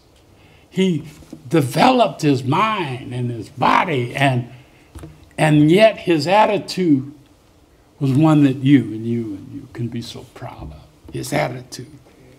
His attitude. I can't even imagine if I were given 30 days for something I did not do, if I could remain courageous and positive and strong. 52 years. 53 years. There's not many that could endure that and all of the other pieces to that. So I want to just, if I could give you a personal moment, and I hope that you take this in the right way. I, in my participation in trying to get Ed released, spent some time with Governor of the state of Nebraska by the name of Ricketts, Pete Ricketts, a probably a billionaire, bought his way into the governorship. And as the system works, my friend, from Jericho, in Nebraska, the parole board is made up of the governor, the attorney general, and the secretary of state. That's the parole board. That's wrong in itself. But I spent face-to-face time with the governor. Tried to play like I was his friend. You know, I'd even was going to allow myself to be his Negro for a moment. And I talked to him about the plight of Ed Poindexter. And he shucked and jived and gave me false information and did unresponsive. My personal moment that I want to just take for a second before I come to a close is I'm running for the United States Senate against him next year.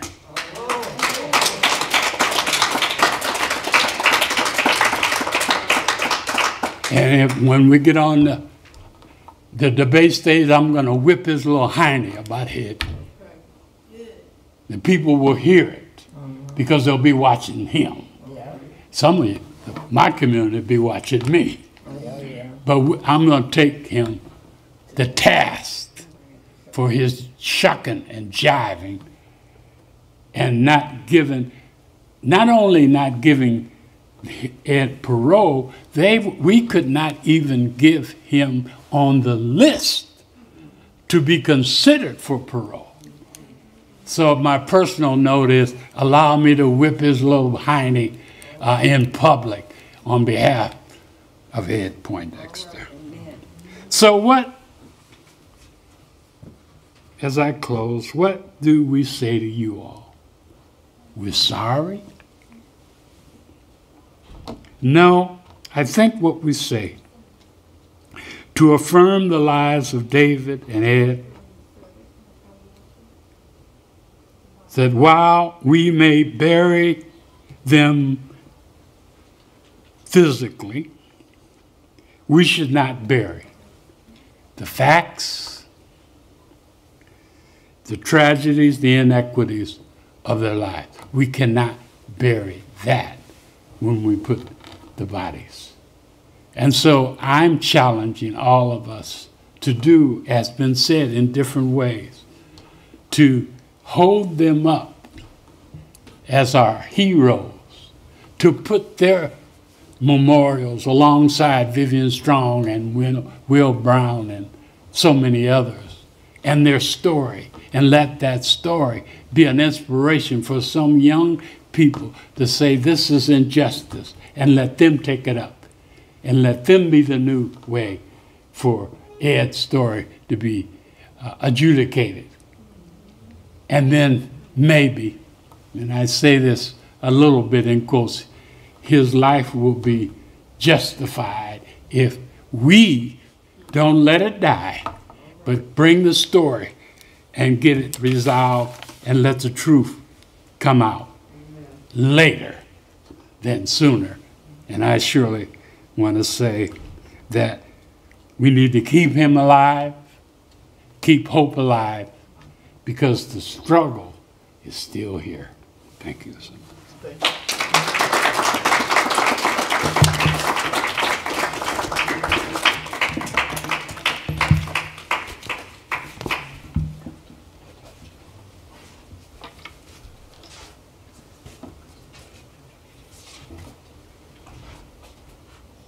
All right. Thank you, Preston. According to the program, Kitron and what we're gonna do is Kitron's supposed to come first, and then Ricky's gonna come up. She wants you to come up first. I wanted to introduce Father Justin, Father Fulton, and he just walked out for a Why don't you second. go see Well, these so people? if, Why don't you go see these I was people? saying, okay. First, No, nonetheless, no, let's just wait go till see he these Okay. coming back. Just go see these coming back. Okay, come on up there, Kitron. You keep it rolling. Again, I met Kitron. I talked to her on the phone, I think, several times before we saw each other in person. And I met you in the 90s. Okay, yeah? I met you in the 90s. Oh, okay. Yeah. Then somehow we ended up in Minnesota. Yeah, and it was 2003. I'm pretty Okay. sure. Yeah. You did, But no, all these dates kind of run together in that. So, but Kitron's been a warrior and trying to work on this for quite a few years also. So. Before I start my remarks, I want to introduce everyone to Father Justin Fulton. He was the priest that we found who lives in Lincoln, who was able to get into the penitentiary at 4 o'clock, and he gave Ed the sacraments. And I know that Father Fulton is not on the program, but at the end of this, if you would be willing to come up and just say a prayer when we're all done, would that be okay? Okay, all right, thank you so much. So what I wanted to do, I spent my evening last night going through boxes and boxes and boxes of papers that I have, and I picked out some things that Ed wrote. So rather than me make any comments, I want to read Ed's words to you, okay? So I have a couple of different selections here. So this one is from Ed's autobiography, and I don't have it in its entirety. I mailed you some discs. I think it's on those discs. It's got this old software that I don't know if you can get anymore. But I found, chapters, so you'll be able, I'll give them to you guys before you go back to Atlanta. But this is chapter 1 of Ed's autobiography, which he called 4 Prisons. This is chapter 1, prison number 1, Omaha, up south. Mama, the standoff. August 29, 1970, 6:05 p.m. If you shoot him, you're going to have to shoot through me and this baby first, she said calmly. I couldn't believe my ears. My mother was facing down the police, threatening to sacrifice her and baby Erica's lives for me. The baby was just 16 or 17 months old at the time. You were younger than that. You were born in 1970, right? You were 6 months old. The cops didn't know it, but I'd just come from upstairs and was standing behind her and spoke softly. Mama, please, get back into the house. I'll handle this. Without turning around, she whispered, boy, didn't you hear what I just said? Women! How could I get my mother out of the way? She stood there on the screen porch and faced 50 heavily armed Omaha policemen. Each weapon was trained on her and baby Erica, and she was armed with nothing more than a mother's love for her oldest son. A mother's love was something that 50 heavily armed Omaha policemen couldn't deal with.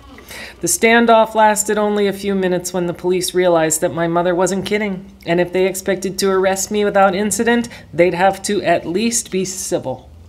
A detective approached the porch to speak with Mama, and a few minutes later they relaxed a bit, so I put my piece away and surrendered. The trip downtown was quiet and uneventful. There were no tight handcuffs, no harassment, and no brutality. For once, they acted civil. We call her Mama, but most everyone else calls her Ginny for Virginia. If any single person was responsible for my early development of self-esteem, it was her. She never said or did one thing to damage it. She seemed to be acutely aware of how words and deeds of adults could impact a child's self-esteem, and was much more aware of it than my father.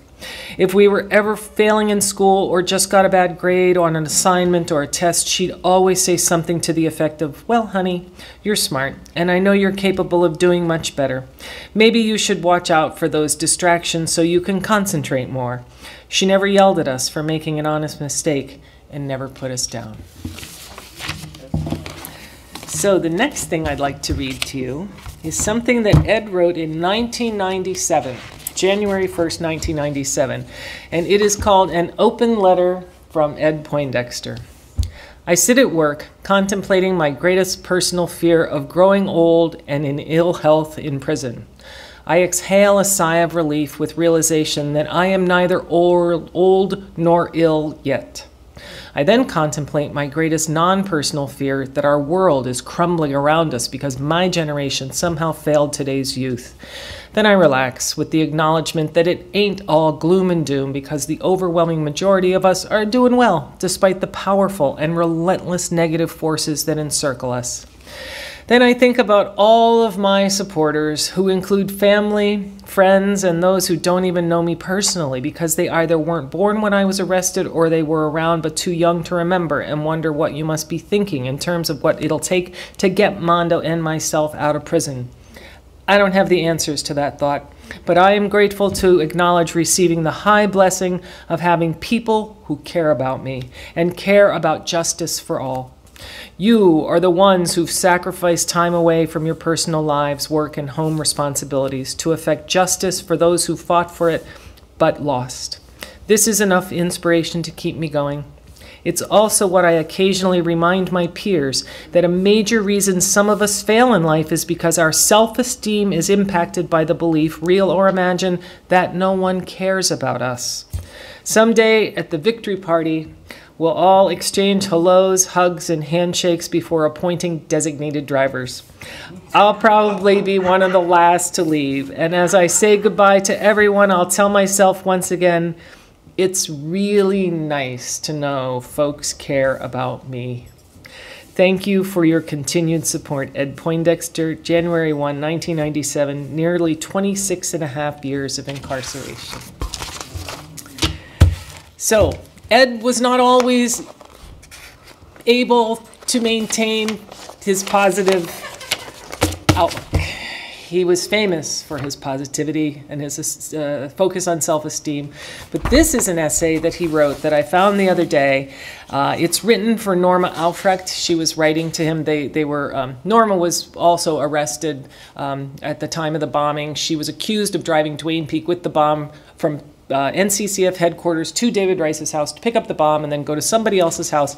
And she was charged with accessory to commit first-degree murder, and she fled town. She was gone for 10 years, and this bombing ruined her life. But she and Ed got back into touch in the late 1990s, early 2000s, and they wrote many, many letters. And so he wrote this for her. This is an essay called This Life, Reflections During a Dark Moment by Ed Poindexter for Sunny. That was his nickname for Norma. He called her Sunny.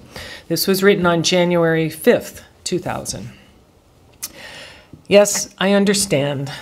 Life has been unkind to me also, by dealing me an outlandishly cruel hand, tainted with marked cards, horrific enough to make Satan cringe. I did not beseech this curse. My parents are not at fault, for I am their byproduct, an expression of their absolute adoration and affection for one another. Nevertheless, sparks flew again when a bane called This Life infested me during the sleepy early morning of November 1st, 1944. Mama's smile was one of relief that her pre- and postnatal blahs had finally concluded and that she had borne her first son. She said I looked like a pretty little dark-skinned Indian. No wonder. Grandma Hannah was one half Sioux and Grandma Hill was one half Seminole. Seminole means runaway. It fits, as this life ran away from me on day one. Lest I be misunderstood, I must say I am proud of my racial heritage and all that it means, because this is how God made me. But I am more proud of what I wish to become, a man who might one day understand this life.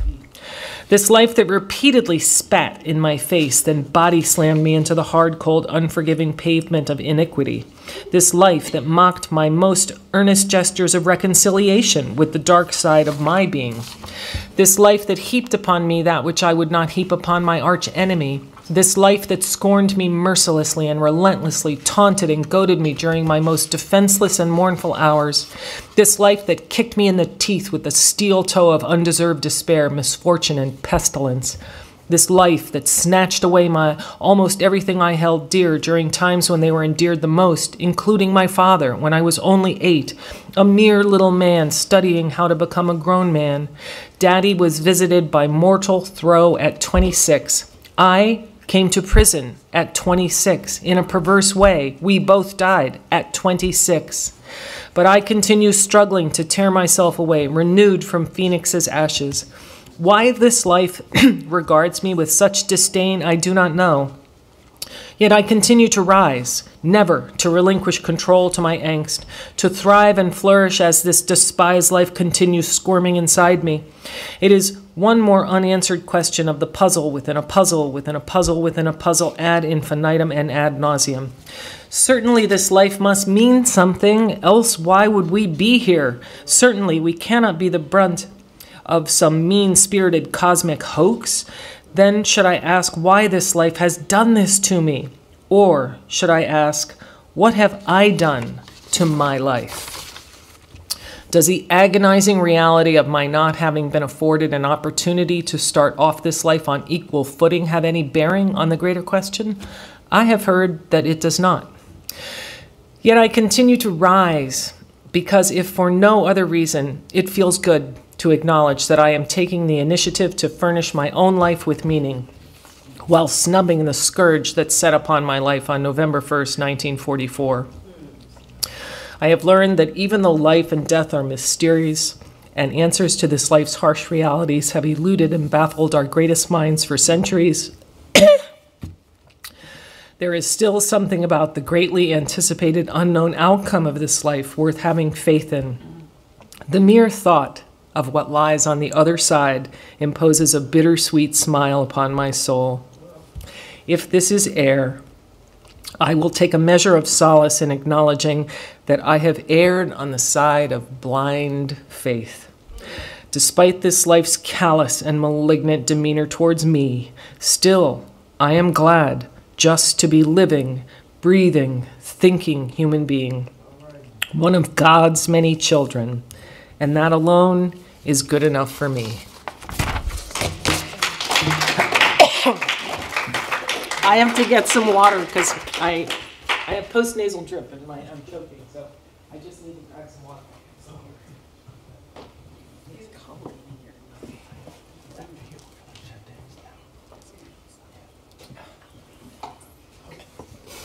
So, the last thing I would like to read is from a letter that Ed sent to me personally. I was having a terrible depression problem in around 2004 over something completely normal, just the normal things that happen in life that make you sad. And I wrote to Ed and I was like, Ed, how have you been able to withstand the incredible things that have happened in your life? And I wouldn't have been able to deal with what Ed and Mondo had to deal with. It would have broken me. And so these are excerpts from the letter that he sent back to me. Without going into all the horror stories of what I've barely survived over the years, let me just say that I'd not still be standing were it not for the Lord's constant vigil over me with his guardian angel. I mean it, Kitron, I've escaped death so many times I've lost count. And most of the times I hadn't a clue what was going on until after the fact. By all rights, I should have been dead a long time ago, many times over. But God has some special plan for me, so he tolerates my crap and lets me keep hanging around. This all means that there is nothing on this earth, good, bad, or betwixt, that can deflect me from the right path, because I cannot in good conscience not do what I know full well God's got planned for me. God has been so good to me, words cannot express my gratitude. Accurate words to describe his goodness and mercy upon me are just unreachable. All I can say is I know what I gotta do, and all I need is out. I stopped being so angry when I realized that I didn't have all the answers and that I had no right to expect the world to embrace my ideas when it was doing all right long before I came along. Who did I think I was, anyway? I had to be chopped down to bite size. Now I realize that I've got something to do that can be best accomplished out in the world. If that never happens, then I know I'll rest in peace, because I meant well and my heart was in the right place. I just ran out of time. People have been very mean to me over the years, but for every slight I've experienced, a dozen or so people have lifted my spirits. It's no longer possible for me to bear ill will and resentments because I figure, hell, I haven't lost anything, it's their loss. I can only feel like this towards my enemies because I've learned to love and respect myself a lot more. I believe that I'm worthy of being loved, of achieving prosperity and ultimate happiness that is not dependent on other people providing it to me, but from within myself. This way, no one outside of me can destroy, diminish, or take that happiness away from me because it's unreachable to them. I deal with daily stress by meditating twice a day, and above all, remain positive at all costs. Stay clear of the nattering nabobs of negativity. They're all over the place, never got anything good to say about anyone or anything. All we need to do is follow God's light, and things will shape up so fast and so profoundly, we won't believe it. They say, let go, but can we just let go? It has to leave. It has to dissipate while we usher it out with the positive. Look at it like sweeping a dirty floor. Do you let the dirt go? Of course not. We sweep it away. We've got to leave in a few minutes, but I've tried to get started on covering this thing with you. If you haven't already read her, you've got to read Marianne Williamson's Return to Love. Please read it. Her thesis, in a nutshell, is this: there is only love. Everything else is bullshit.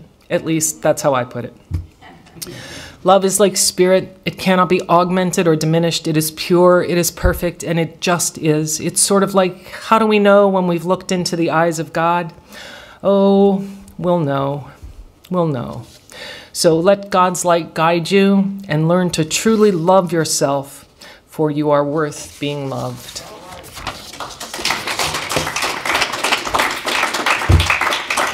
And if you don't mind, I brought what Ed wrote when Mondo died because it was so beautiful. And Ed and Mondo were, you know, they were a pair.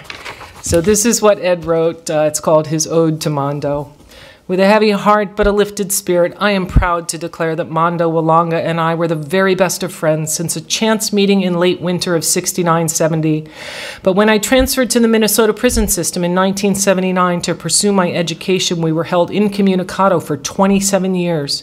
But upon returning to the Nebraska State Prison in 2006, I was elated to note that my old friend was still the same guy I met singing the blues in 1969. Mondo continued working for peace among economically and politically oppressed peoples. It was then and is now an amazing sight to see him still working tirelessly serving the people. Mondo definitely left this world a better place than it was when he arrived, including making my own life better for having known him. May you rest in power, my friends and comrades. Rest in power.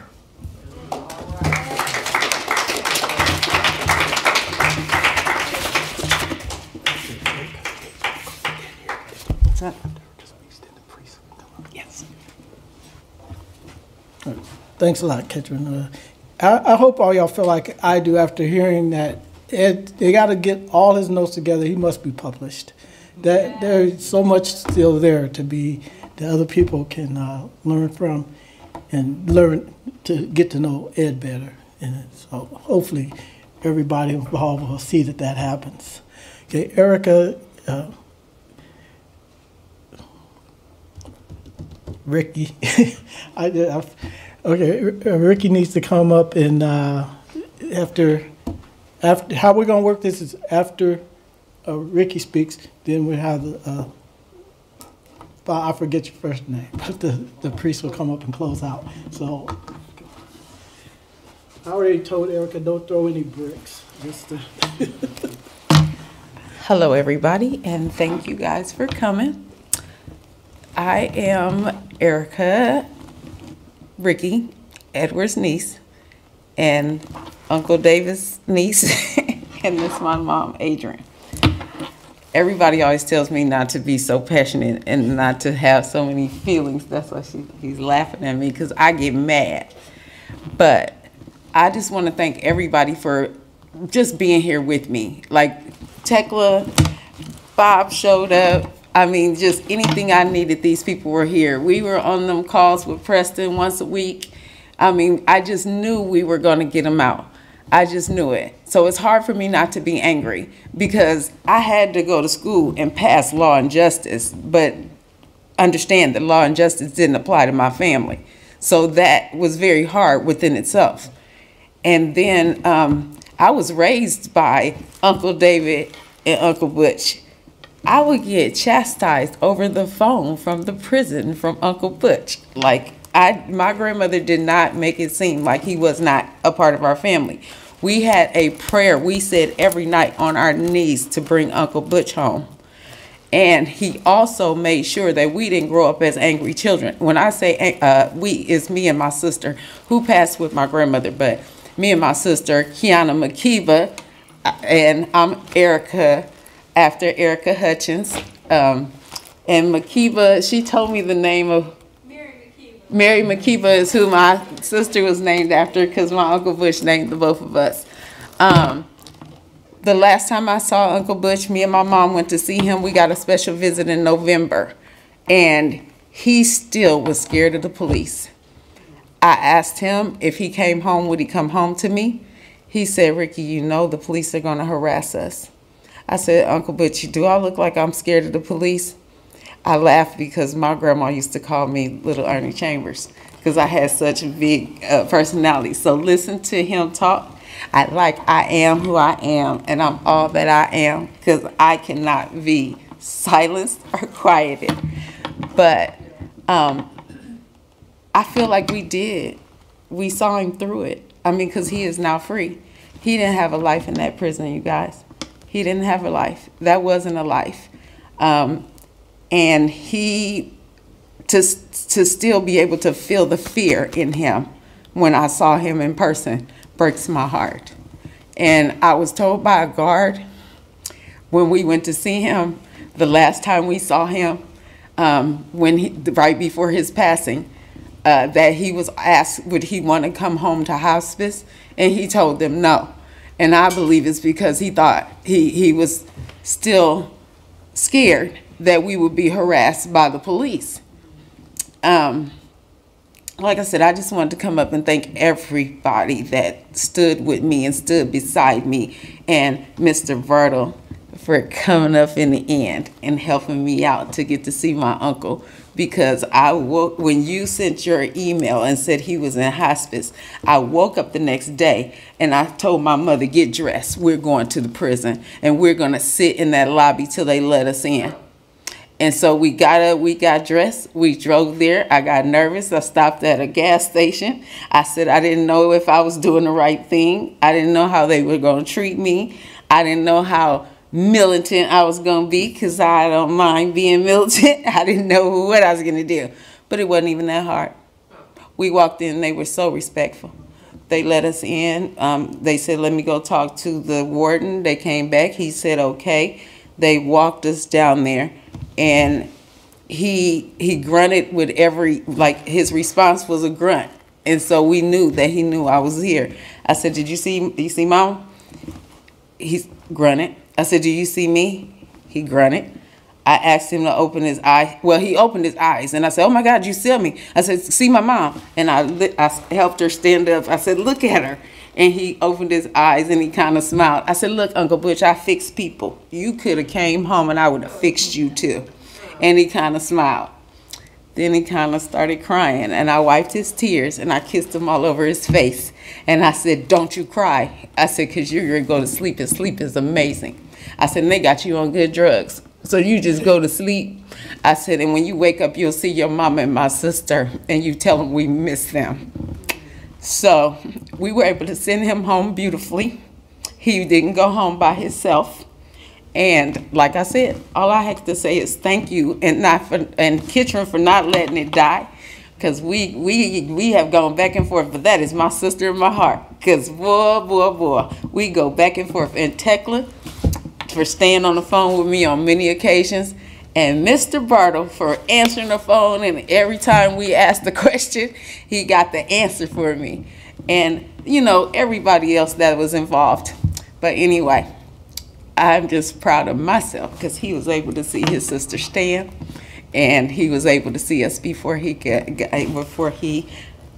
went on to glory, or whatever anybody wants to say. And thank you, Brother Jihad, for flying up. Tariq has been in my corner for years. And thank you, everybody. And that's all I have to say.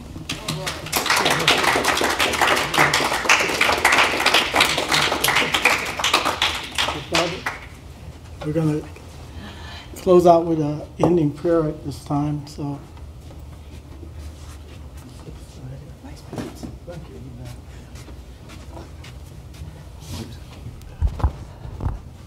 I'm not very good at prayer, and there's no need to adjust your contact lenses or your eyeglasses. Preston Love and Senator Chambers didn't all of a sudden become 5'9" and half Filipino. My name's Father Justin Fulton. I'm a priest in Lincoln, and I guess it was about a week ago, an hour or so ago, about 4:15, I believe I was Edward's last visitor. And I feel woefully unprepared to say that. But I must say that it was an honor to be his last visitor. I wish it was you all, but frankly, I think he doesn't just visit you. It's obvious to me that he still lives in your hearts. And maybe I'll just share just a little bit of what I witnessed in that last visit. I don't even have credentials to be in the prisons, and I got a call from, I think it was Father David Korth, a priest in North Omaha, who was with some friends, I suppose, and heard that Edward was passing away. And he had my phone number because I did a wedding in North O like 5 years ago. And so he still had my number. And the Bartles, I think you guys live down the street from me. We're neighbors in Lincoln. I live by that Super C right there. I walked a little puppy. So that's me. So it's good to see you guys. And Takla Johnson, I got to talk with her last week.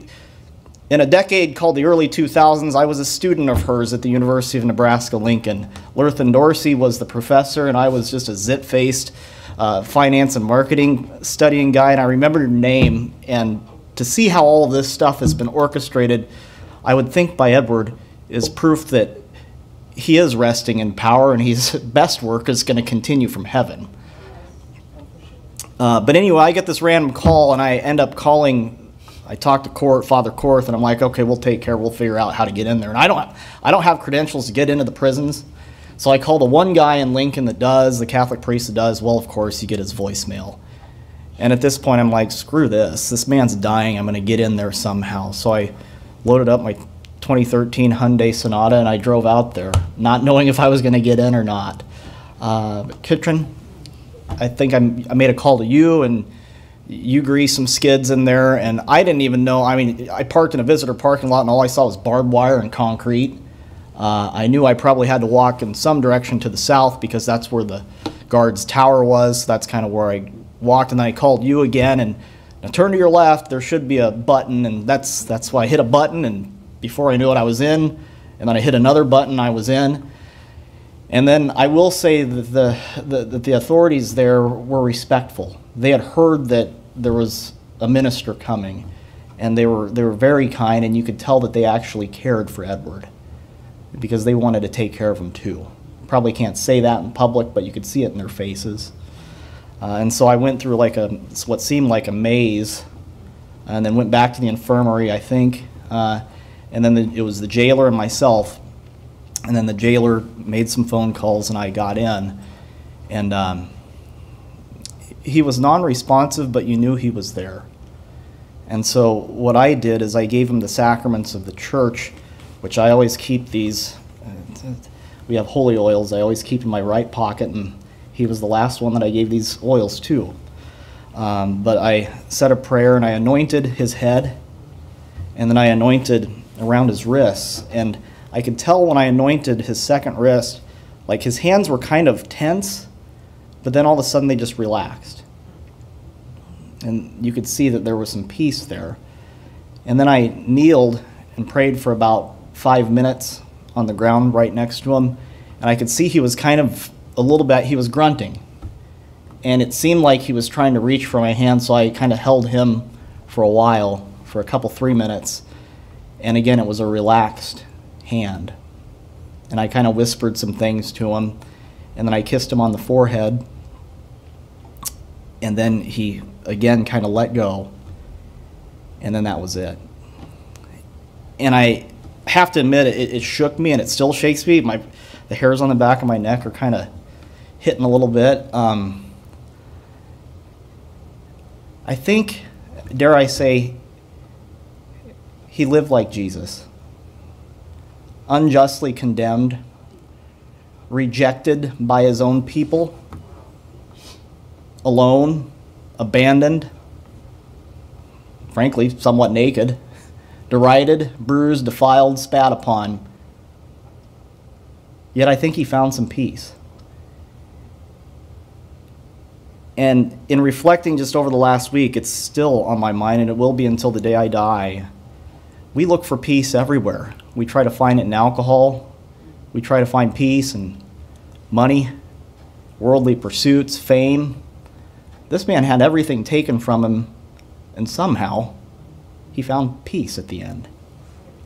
And I think that's something that we can look up to, and that's someone we can look up to, and someone to ask for prayers from the other side so that we can find peace in our hearts. Make no mistake about it. Fight for peace on this earth, but remember that a relationship with the Father, and there's an end to this earth.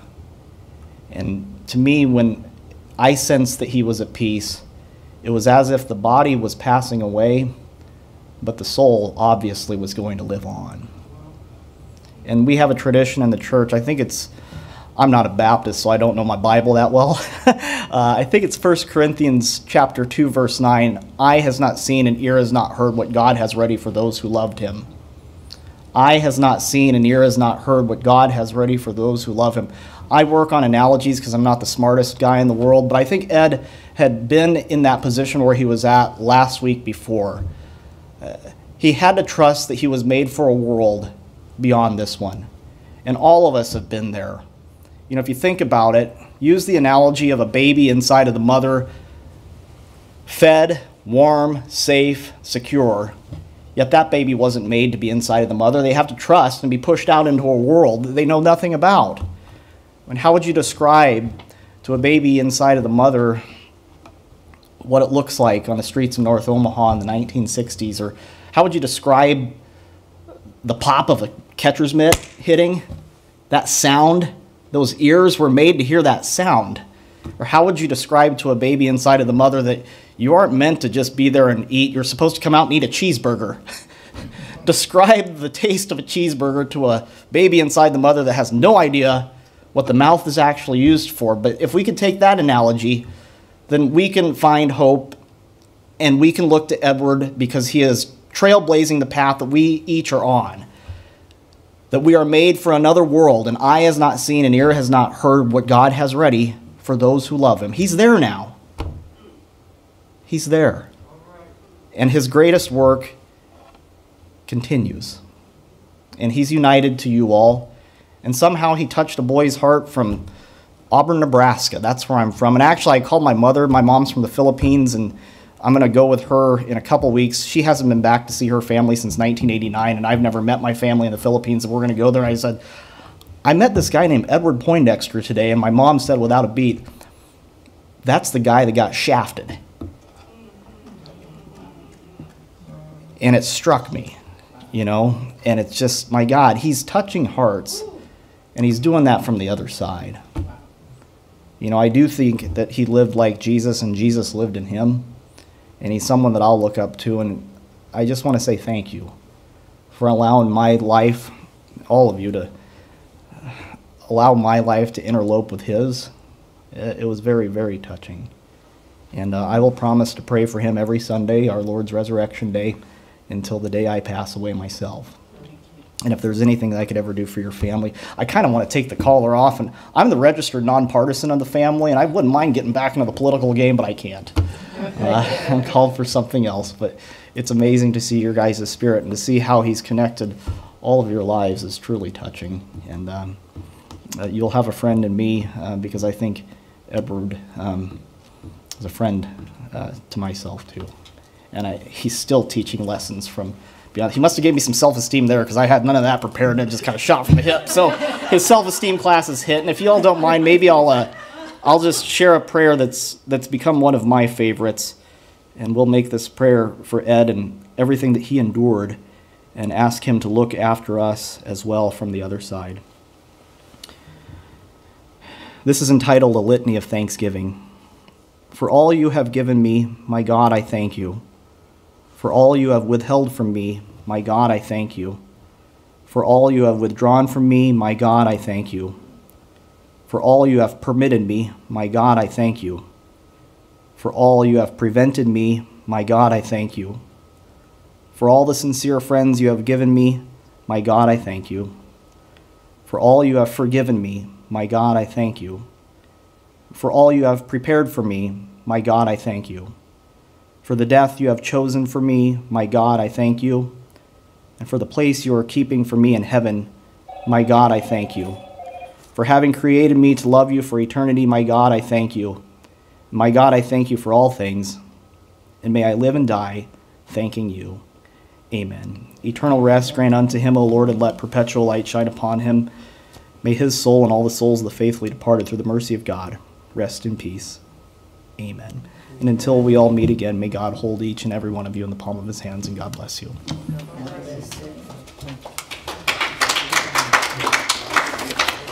Okay.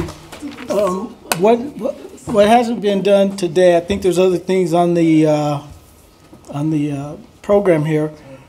It'll be handled tomorrow at the repast, and hopefully we'll see all of you again tomorrow morning at 10 a.m. at Salem Baptist Church. It's at 31st and Lake Street.